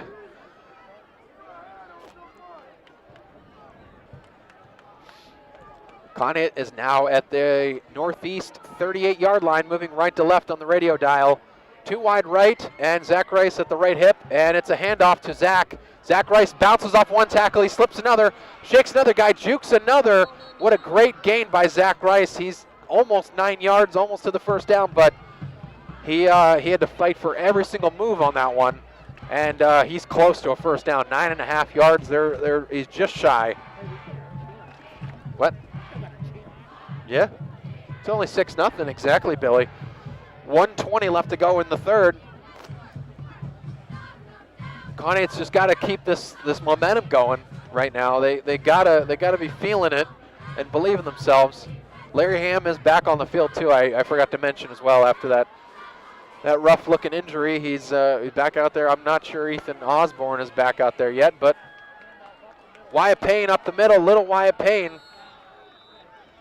with a lead blocked by Jaden Anderson. First down, Conneaut Spartans again on the big wheels by little Wyatt Payne.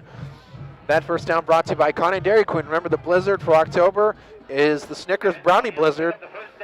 Really good. Never a bad choice as well. And you got the whole Blizzard menu as well, and the whole Brazier menu, which is excellent. It always hits the spot for us. And you got the convenient drive-through and the dining room at your local Conneaut DQ. And of course, remember ice cream cakes for any occasion as well. Any birthdays upcoming? You know any birthdays, Billy, upcoming? No, it's not upcoming. And handoff to Zach Rice. He gets a couple on the juke move. Yeah, mine. Yeah, it's coming. It's coming around here. Yeah. And he only got maybe 1 or 2, and he's hobbling a little bit as well, unfortunately. Zach Rice needs to take a little bit of a break on that one. He's just had a ton of little injuries to his legs. Probably that same ankle again that he walked off himself kind of quickly, but with a little bit of a hobble. And it's definitely cold tonight too as well. I mean, it's dropped down. I mean, it still says 61 degrees, but with the wind chill, it's definitely feeling a lot colder than that. So, and second down and long, and Max Gleason up the middle. He gets maybe 4 or 5, but hit hard by a force on the line backing side. Number 88, Caden McCrae, 6-foot junior. And a big third down upcoming for Conneaut as we flip from third quarter to fourth quarter. Stick around for more action on 1360 WOW Sports.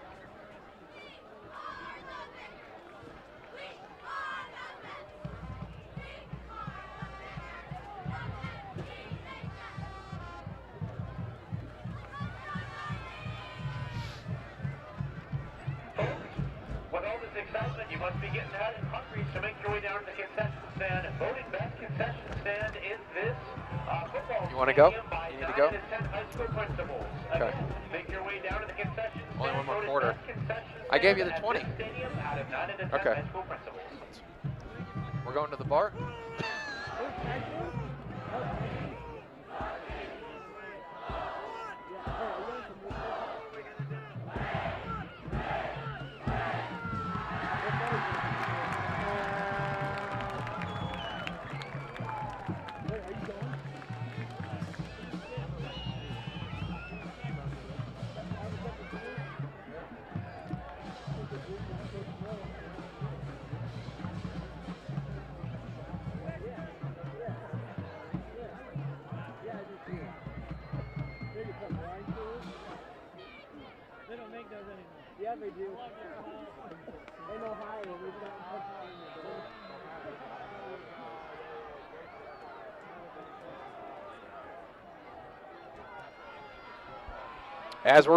As you're just rejoining us for fourth quarter action, third down and 5 upcoming.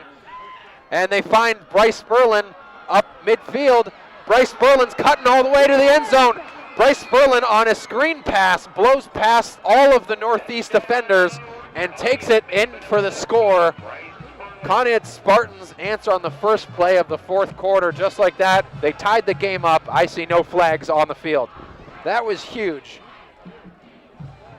Yeah, good call.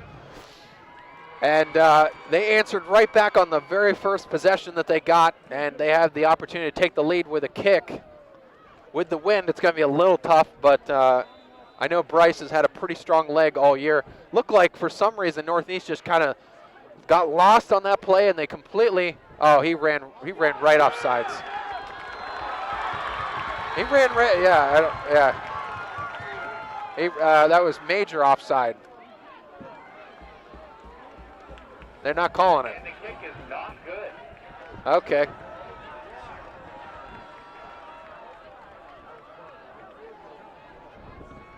I thought he was way offside. Do you want to watch the replay? I can't tell based on the snap, but he just got right over and had enough speed. That was Jamari Curlett, again, pretty much the blazing speed man for this team. Got in there and blocked the kick. I think Conneaut's okay with that, just based on how that all unfolded. They at least got they got the game tied. Could have gone for two, but in either case, they tie the game up, and they got to have the momentum coming back into it. And this game is not over yet, folks. That Conneaut Spartans touchdown brought to you by Gertie's Pharmacy, now in the third generation, helping local families with all their health questions, concerns, and medicines. Shop Gertie's Pharmacy on Main Street today. Not today, though. This weekend.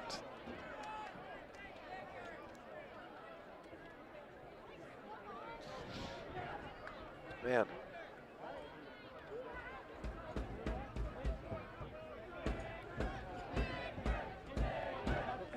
A good point to mention from our guys back in the producing studio, Megan Lebzelder and Megan Lebzelder and Matt Jarvie as well, our people back producing as well. I want to thank them as well. And that Northeast enrollment compared to Conneaut's enrollment, 529 to 389. So quite a bit of a bigger student body overall. Despite everything that's pretty much happened. And a little squib kick kind of that got between the defenders, and great coverage by Conneaut, and they stop him at the 20-yard line. So a great strategy by Rocco to keep it out of the hands directly of one of the return men. That was Zane Strong that eventually picked it up. I'm sorry, Stephon Lynch actually picked it up and ran with it. Okay. Huh. Yeah, so in either case, so that's where they'll get it, at the 20-yard line. So probably the best field position that Conneaut's given Northeast, as far as from our standpoint, the worst field position from Northeast's perspective. And handoff, number 2, that was actually Humes with the QB keeper. 3 or 4 yard pickup by Humes. He's at the 24.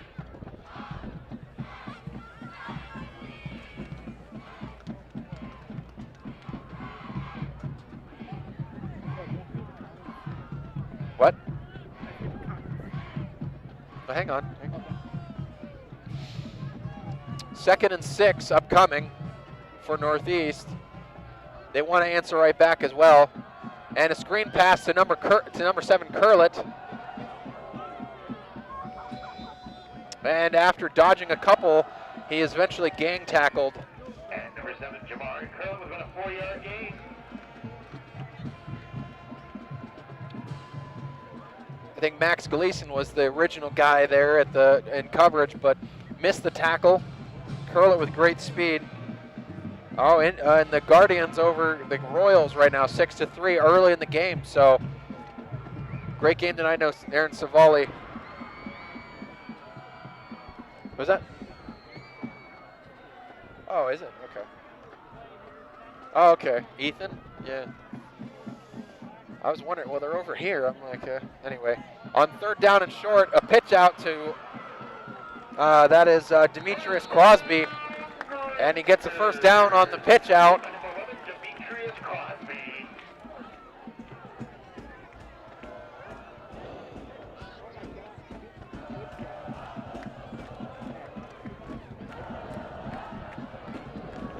Yeah, it's not going to last probably. There was a flag on the play. A flag is on the play though, so another good break for Conneaut. That is backing him up quite a bit. I'm not sure what happened. That backed him way up.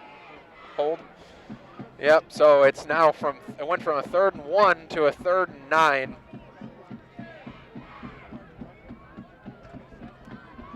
So replay of down. They had the first down right there given to them, and then now they will have to replay that one. 2 wide left, 2 wide right for Northeast. Humes in shotgun with Strong at his hip, and he's dropping back to pass, and he's throwing it over to the side to Zane Strong, and missed tackles again for Conneaut.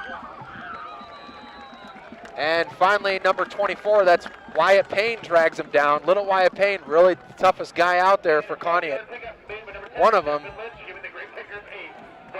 And they still get it on the comeback route. Still giving way too much room and that to these guys. That's Stephon Lynch, the catch. Not a lot of, they're still giving tons of yardage and just giving up, 10-yard plays on each pass. And up the middle, finally tackled by Ty Koval. That's Crosby again. He's getting a lot more carries this late in the game.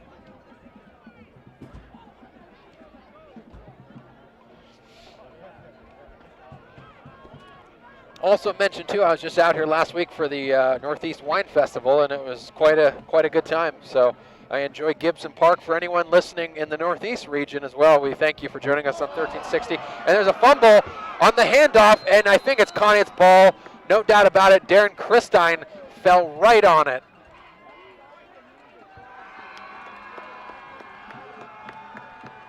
And Darren Christine comes up with the ball. It's Conneaut Spartans ball at the 37-yard line. I think he got the wind knocked out of him, falling on top of it. It was a bad exchange between Humes and Crosby. That's Darren Christine who got the fumble. Darren Christine is down, and Conneaut's had a slew of injuries tonight as well. It is not they've not gotten a break as far as injuries go in a while. I think he's all right though. He gets up. Definitely got the wind knocked out of him. I think he landed chest first right on top of the ball, and I've done that a few times back in the day. You land on the ball, and the ball pops you right in the abdomen and sucks the wind right out of you. So, what? Yes, that's the worst. And also on the far sideline as well too, Ethan Osborne definitely is getting looked at by medical help as well too, who left the game a few plays back. We wish him the best. I'm not sure if they're going to take him somewhere else or not, but they are looking at him. Professional medical help is looking at him right now, some EMTs. And a handoff to Zach Rice on first down, Conneaut. And he gets maybe 3 yards on that pickup. That turnover brought to you by Conneaut Savings Bank. Stop and ask about online and mobile banking. CSB makes banking transactions fast and easy.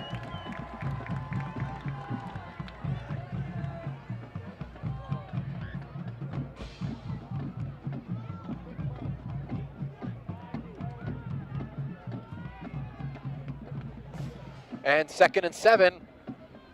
8:19 left to go. Oh, and a fumble on a bad snap.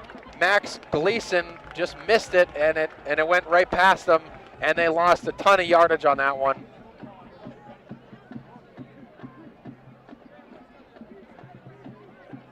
Max definitely frustrated with himself, and just there's definitely been some miscues as well with the snapping as well from center.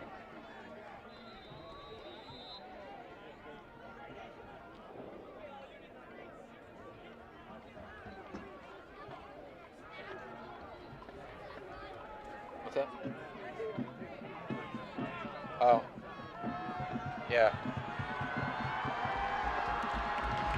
And third down and 20 yards, it looks like. This is a tough one for Conneaut. Oh, man.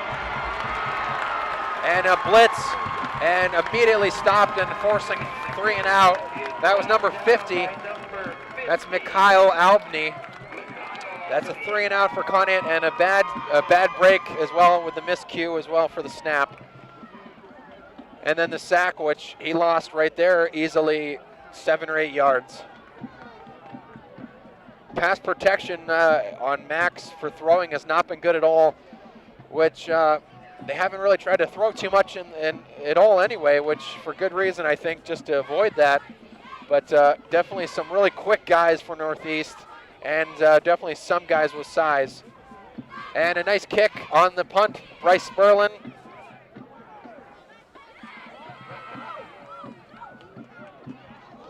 Oh, and a hit finally. Number 66 for Conneaut finally came up with that one. Who is number 66? That is Gavin Nesbitt. So he finally came downfield, and number 14 for Northeast, that's Zane Strong, picked the ball up and tried to run with it, and I think he's still down. I mean, he's totally clean because he didn't step out of bounds. He was near the sideline.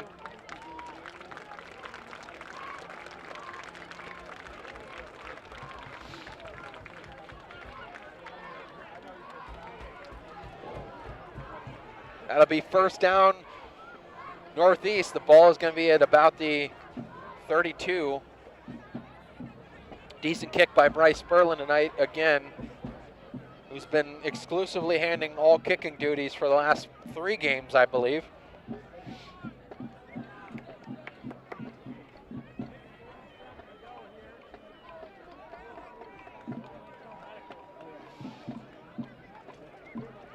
And it's still tied up. They're moving the ball up here. Was there a foul? Was there a flag? And the Grape will start their drive at the 46-yard line. I didn't see a flag at all, but they just moved the ball up 10 yards from where it was, or more than that. It's at the 46 now. I didn't get any signal as well, but and the handoff, that's to Tyler Whitman. Tyler Whitman cuts his way through the seam, and he finds himself with a 10-yard gain. Finally dragged down by Max Gleason.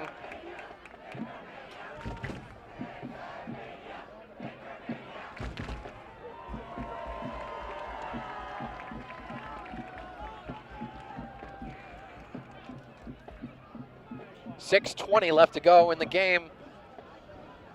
Northeast gets a fresh set of downs. They're driving, and they've got clock management on their side. It's a tight one, folks. 6-6 still is the score with 6 minutes left to go.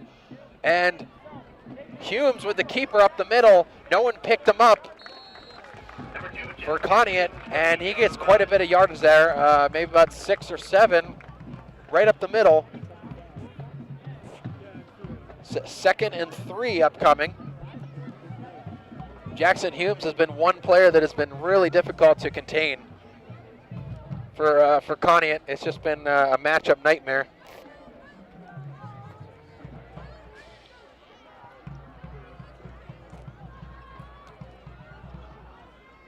Jackson Humes from shotgun. Hands it off to Whitman again. And Whitman is trying to push his way up to the first down. Doesn't get it, but he's close. Ty Koval and Darren Christine in on the stop. Oh, yeah. Yep. What?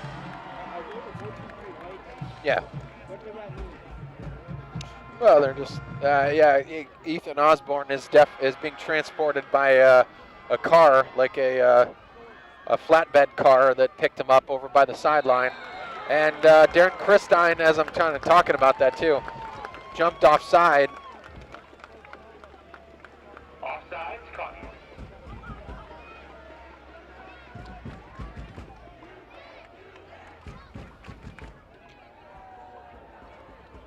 And that'll give Northeast a fresh set of downs again.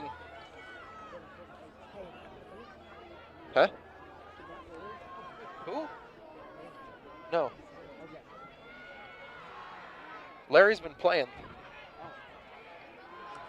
And first down and 10. Pass is intended for, that was Curlett, and I think it's incomplete. It hit the ground first. 6-yard reception made by number 7, Jabari Curlett. They're giving it to him. Okay. Well, I thought it would hit the ground first from this sideline. It was close to this sideline, but caught by Curlett. Second down and 4 upcoming. 6-yard pickup. The ball's at the Conneaut 25. 4 minutes left to go. Oh. And Max Gleason came in there and finally made the stop on Curlett on the screen pass. But Ty Koval came in there and laid a big hit on Whitman, and Humes finally had to get the ball out real quick. And it's a 5-yard pickup. Bringing up third down and 5. I'm sorry, well, really no yard pickup actually on the screen pass, so third down and 5 or third down and 4. It's pushed out of bounds by Max Gleason. Good pressure by Conneaut. Humes throwing it deep towards the corner sideline, and it looks like he might have caught it, and they give him the signal. Yep, Curlett from the back of the end zone from 25 yards out comes up with it.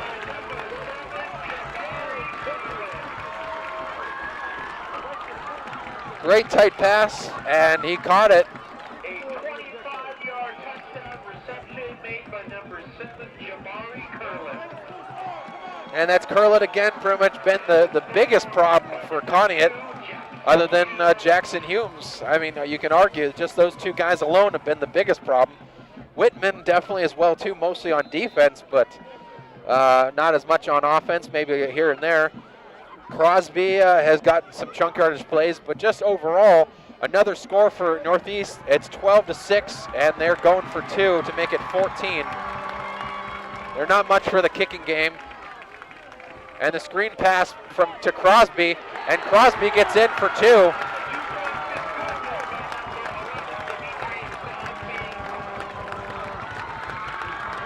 And that makes it 14-6 Northeast.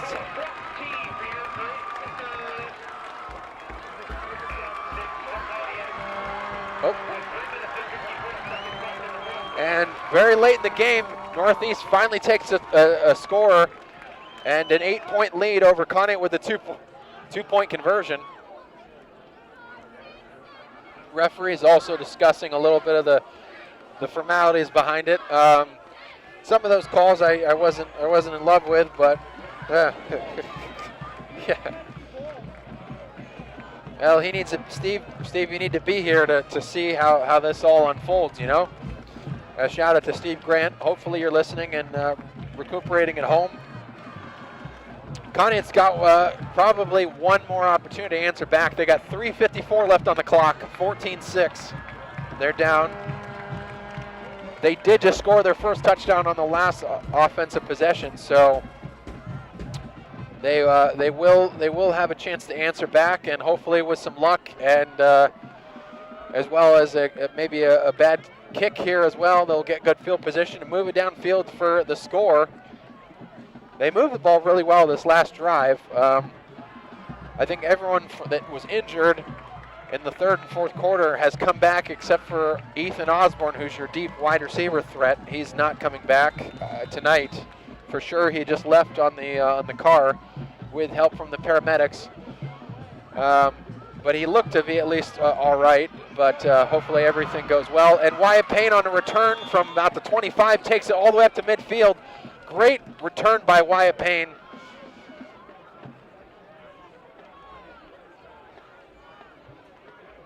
And a 35-yard run back made by number 24, Wyatt Payne. And that's where Conneaut will get it right at midfield. And folks, this one's getting really good now. Definitely from midfield, they got to go 50 yards in 3:49. Not too hard to do, especially with the timeouts that you still have.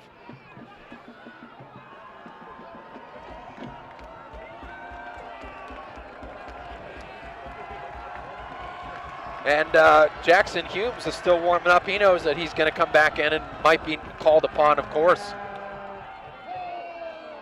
And on a screen pass out to the far sideline, that was intended for Zach Rice. It's completed, but lost a yard or two. Number 3, Zach Rice for a 2-yard loss.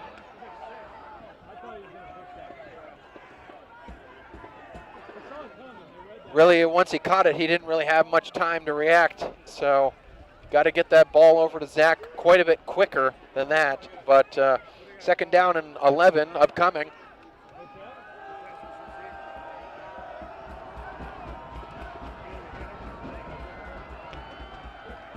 And this is a handoff to Zach Rice. Zach Rice falls forward for a few. Maybe got 2 yards on that one, bringing up third down and 9 upcoming. Ball's past midfield at least. A minute's already gone off the clock as well, so 2:50 left to go.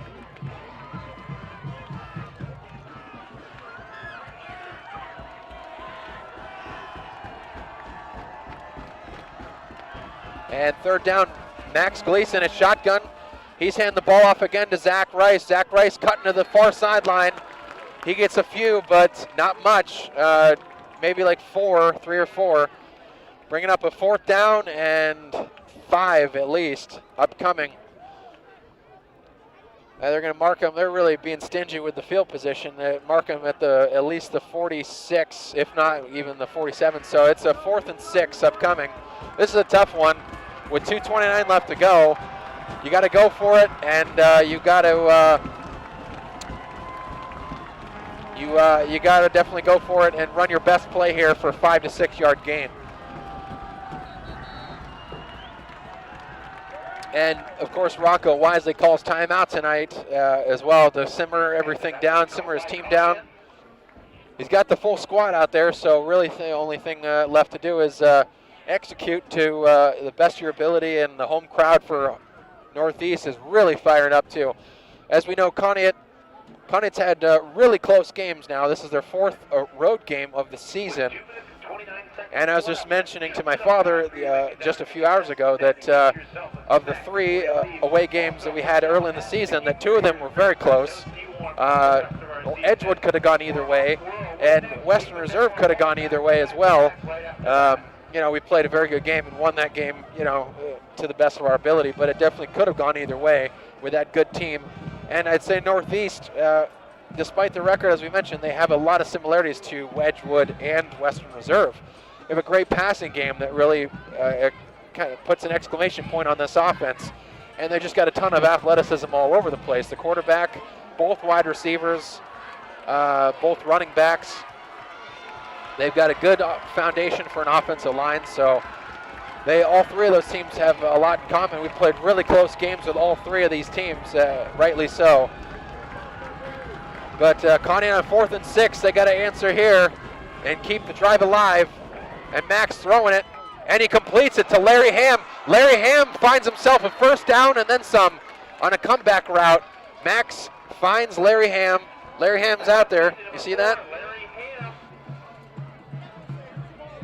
Larry's all right. Larry is all right after that injury earlier as well too. That kind of mixed up play as well with the Northeast player. That looked like it was pretty deliberate and rough. But first down, Conneaut Spartans. The ball is at the 28-yard line on a nice pickup. And a nice swing pass and a swing play. Zach Rice, he's going from the 10 to the 5, and he's in for the score. And there's no flags on the field, folks. Conneaut just answers back, and 2 plays just like that. That's a Conneaut Spartans touchdown, making it 14-12. Man, oh man. And with 2:05 left to go, they have an opportunity to answer back. And they need to get the 2-point conversion, though, and that is quite a pill to swallow.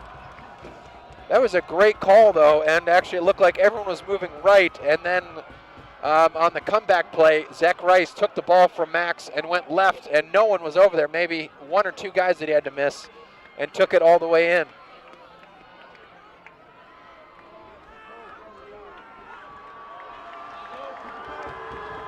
And this is it, folks. They got to get this one here. This is monumental for Conneaut. Oh. And I'm not sure he got it. It looked like he was stopped at about the 1 yard line, right up the middle. No, he doesn't get it. Northeast makes a stand. With 2:05 left to go, they do not get the 2-point conversion.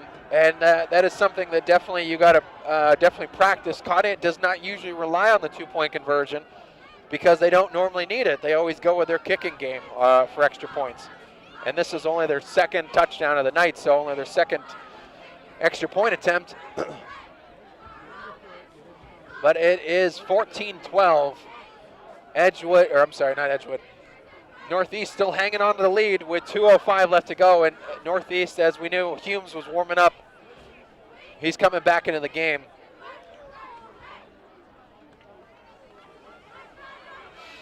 He's going to have the opportunity to close the game down if he can. But Conneaut, if they can make a stand, they can come back and win it. You leaving? Yeah. All right. Thanks, Billy. Yep. Sounds good.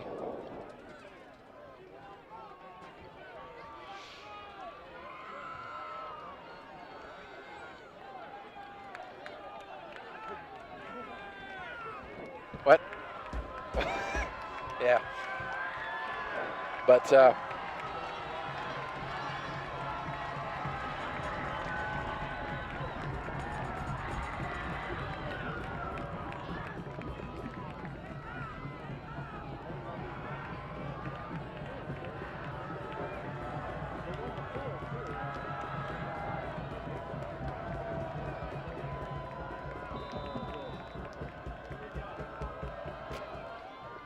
and it's an onside kick, and it's recovered by Northeast and picked up at about the 45-yard line. They tried to go with something sneaky there, but couldn't make it happen. And the Grape Pickers will start their drive on the 45-yard line. Conneaut has a few opportunities here. Be Wicked, definitely thank you for all the praise as well. Thank you as well for tuning in. Vince Allen, thank you as well for everyone listening live on YouTube. And 1360 AM, 102.9 FM. Conneaut with 2:04 left to go. They got to make a nice 3 and out to get the ball back. This is very, this is the game right here for them. And a handoff up the middle to Whitman. Whitman's going to get maybe 6 or 7. He gets a big chunk yardage play. He's finally dragged down. The athleticism and the strength from this Northeast team is really resilient, and Aiden Davison finally drags him down. But they have a lot of ability to evade tackles and fight for extra yardage. That has gone to their ability tonight. And that ball will be marked at the 49-yard line. And Northeast took the lead 14-6. I'll say with a lot of luck and some assistance as well, you know, from the guys in the black and white, maybe or maybe not. But it's been it's been a tough game for both of them penalty wise. Definitely was not a clean game for both teams with penalties, especially early in the game. First quarter, it was penalty after penalty for both sides. Conneaut could not sustain any drives at all for the first half, just because they just couldn't move the ball against this really tough front seven for Northeast.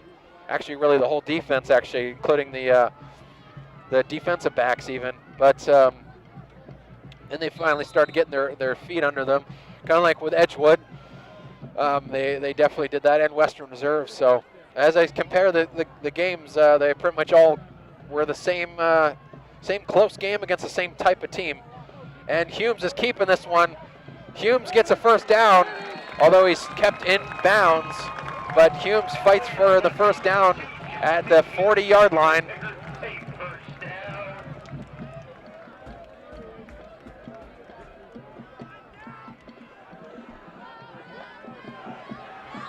And the ball's at the 41-yard line for Northeast.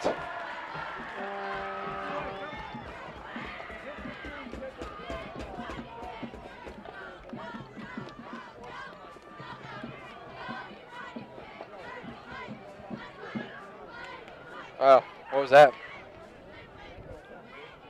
Yeah. So there's a dead ball foul. The ball's at the 41, and then moving it up 15 yards. So it must have been some type of unsportsmanlike conduct from someone. I'm not even sure where it came from or who, but that's pretty bad for Conneaut. First down given up, but they just kind of just shot themselves right there with 1:30 left to go. And this was a tough game for both teams because it was almost like a rivalry that we'd never really seen before. So we played this team, but it's been a while now. So they've really fought hard, both teams, and they both didn't really seem to like each other much in the early going. But on homecoming night for Northeast, looks like they're going to take this one and get their first win of the season against Conneaut.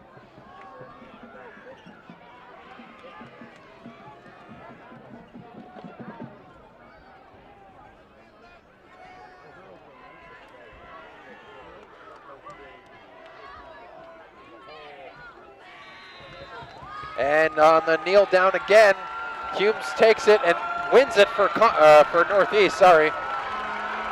As Northeast is pretty stoked about getting their first win of the season. Albeit definitely with some help, but they're pretty excited about it. And they deserve to win this game because they played really hard and they seemed like they were the better team tonight. Overall, just from an offensive standpoint, they were much more efficient. And we played a very good team tonight, as we kind of knew we were. So that's the final score tonight, everyone. 14-12. Northeast will take this one here at Ted Miller Track and Field, and it's been definitely a tough game. And Conneaut really did not play all that well, at least through the first half. They had a very difficult first half. Couldn't move the ball at all and had no answers offensively. Defensively, they obviously held up quite a bit, and they only gave up 2 touchdowns again, so that's their 14-point average is still intact against this Northeast team. But so it was pretty much just like I mentioned, Edgewood. It was a lot like that Edgewood game where it could have gone either way at the end of the game.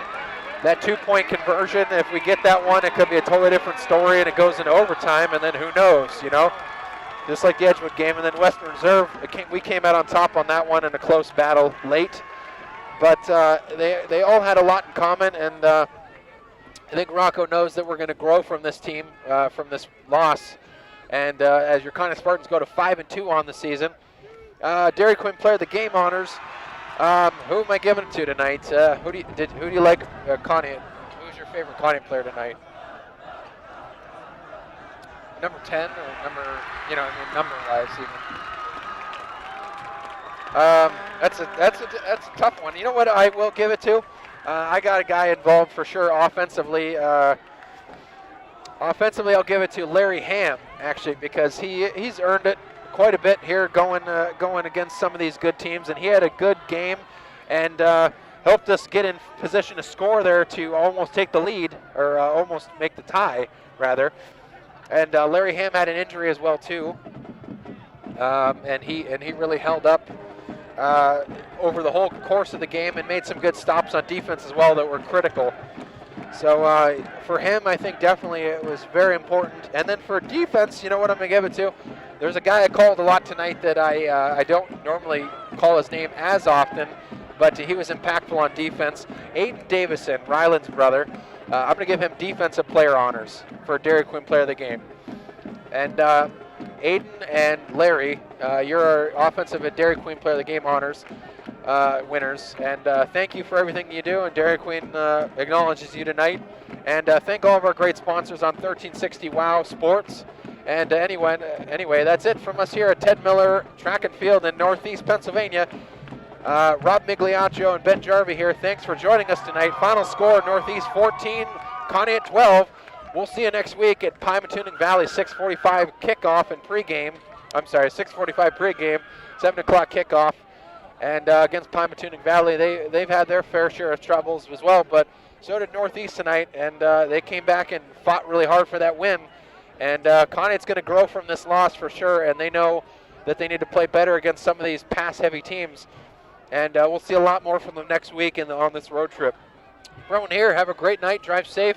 Thanks for tuning in. We'll see you next week, 6:45, next Friday night. So long, everyone.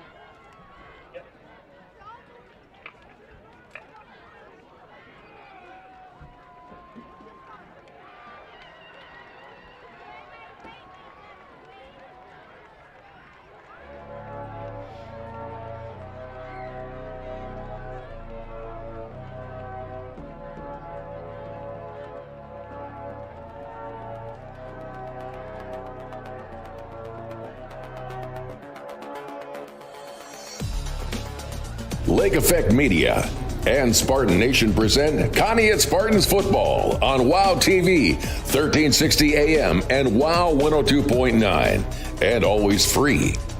Brought to you by your great Spartan sponsors. Conneaut Dairy Queen. Enjoy lunch, dinner, or a cool treat soon at your Conneaut DQ. Chris Breck State Farm Insurance. Here to help life go right. Conneaut Savings Bank. Come grow with us in Conneaut and Austinburg. University Hospital Conneaut Medical Center. Advancing the science of health and the art of compassion. Conneaut Save-A-Lot Food Store. Not lower quality, just the lowest prices every day. And Gerda's Pharmacy, family owned for over 60 years on Main Street, Conneaut.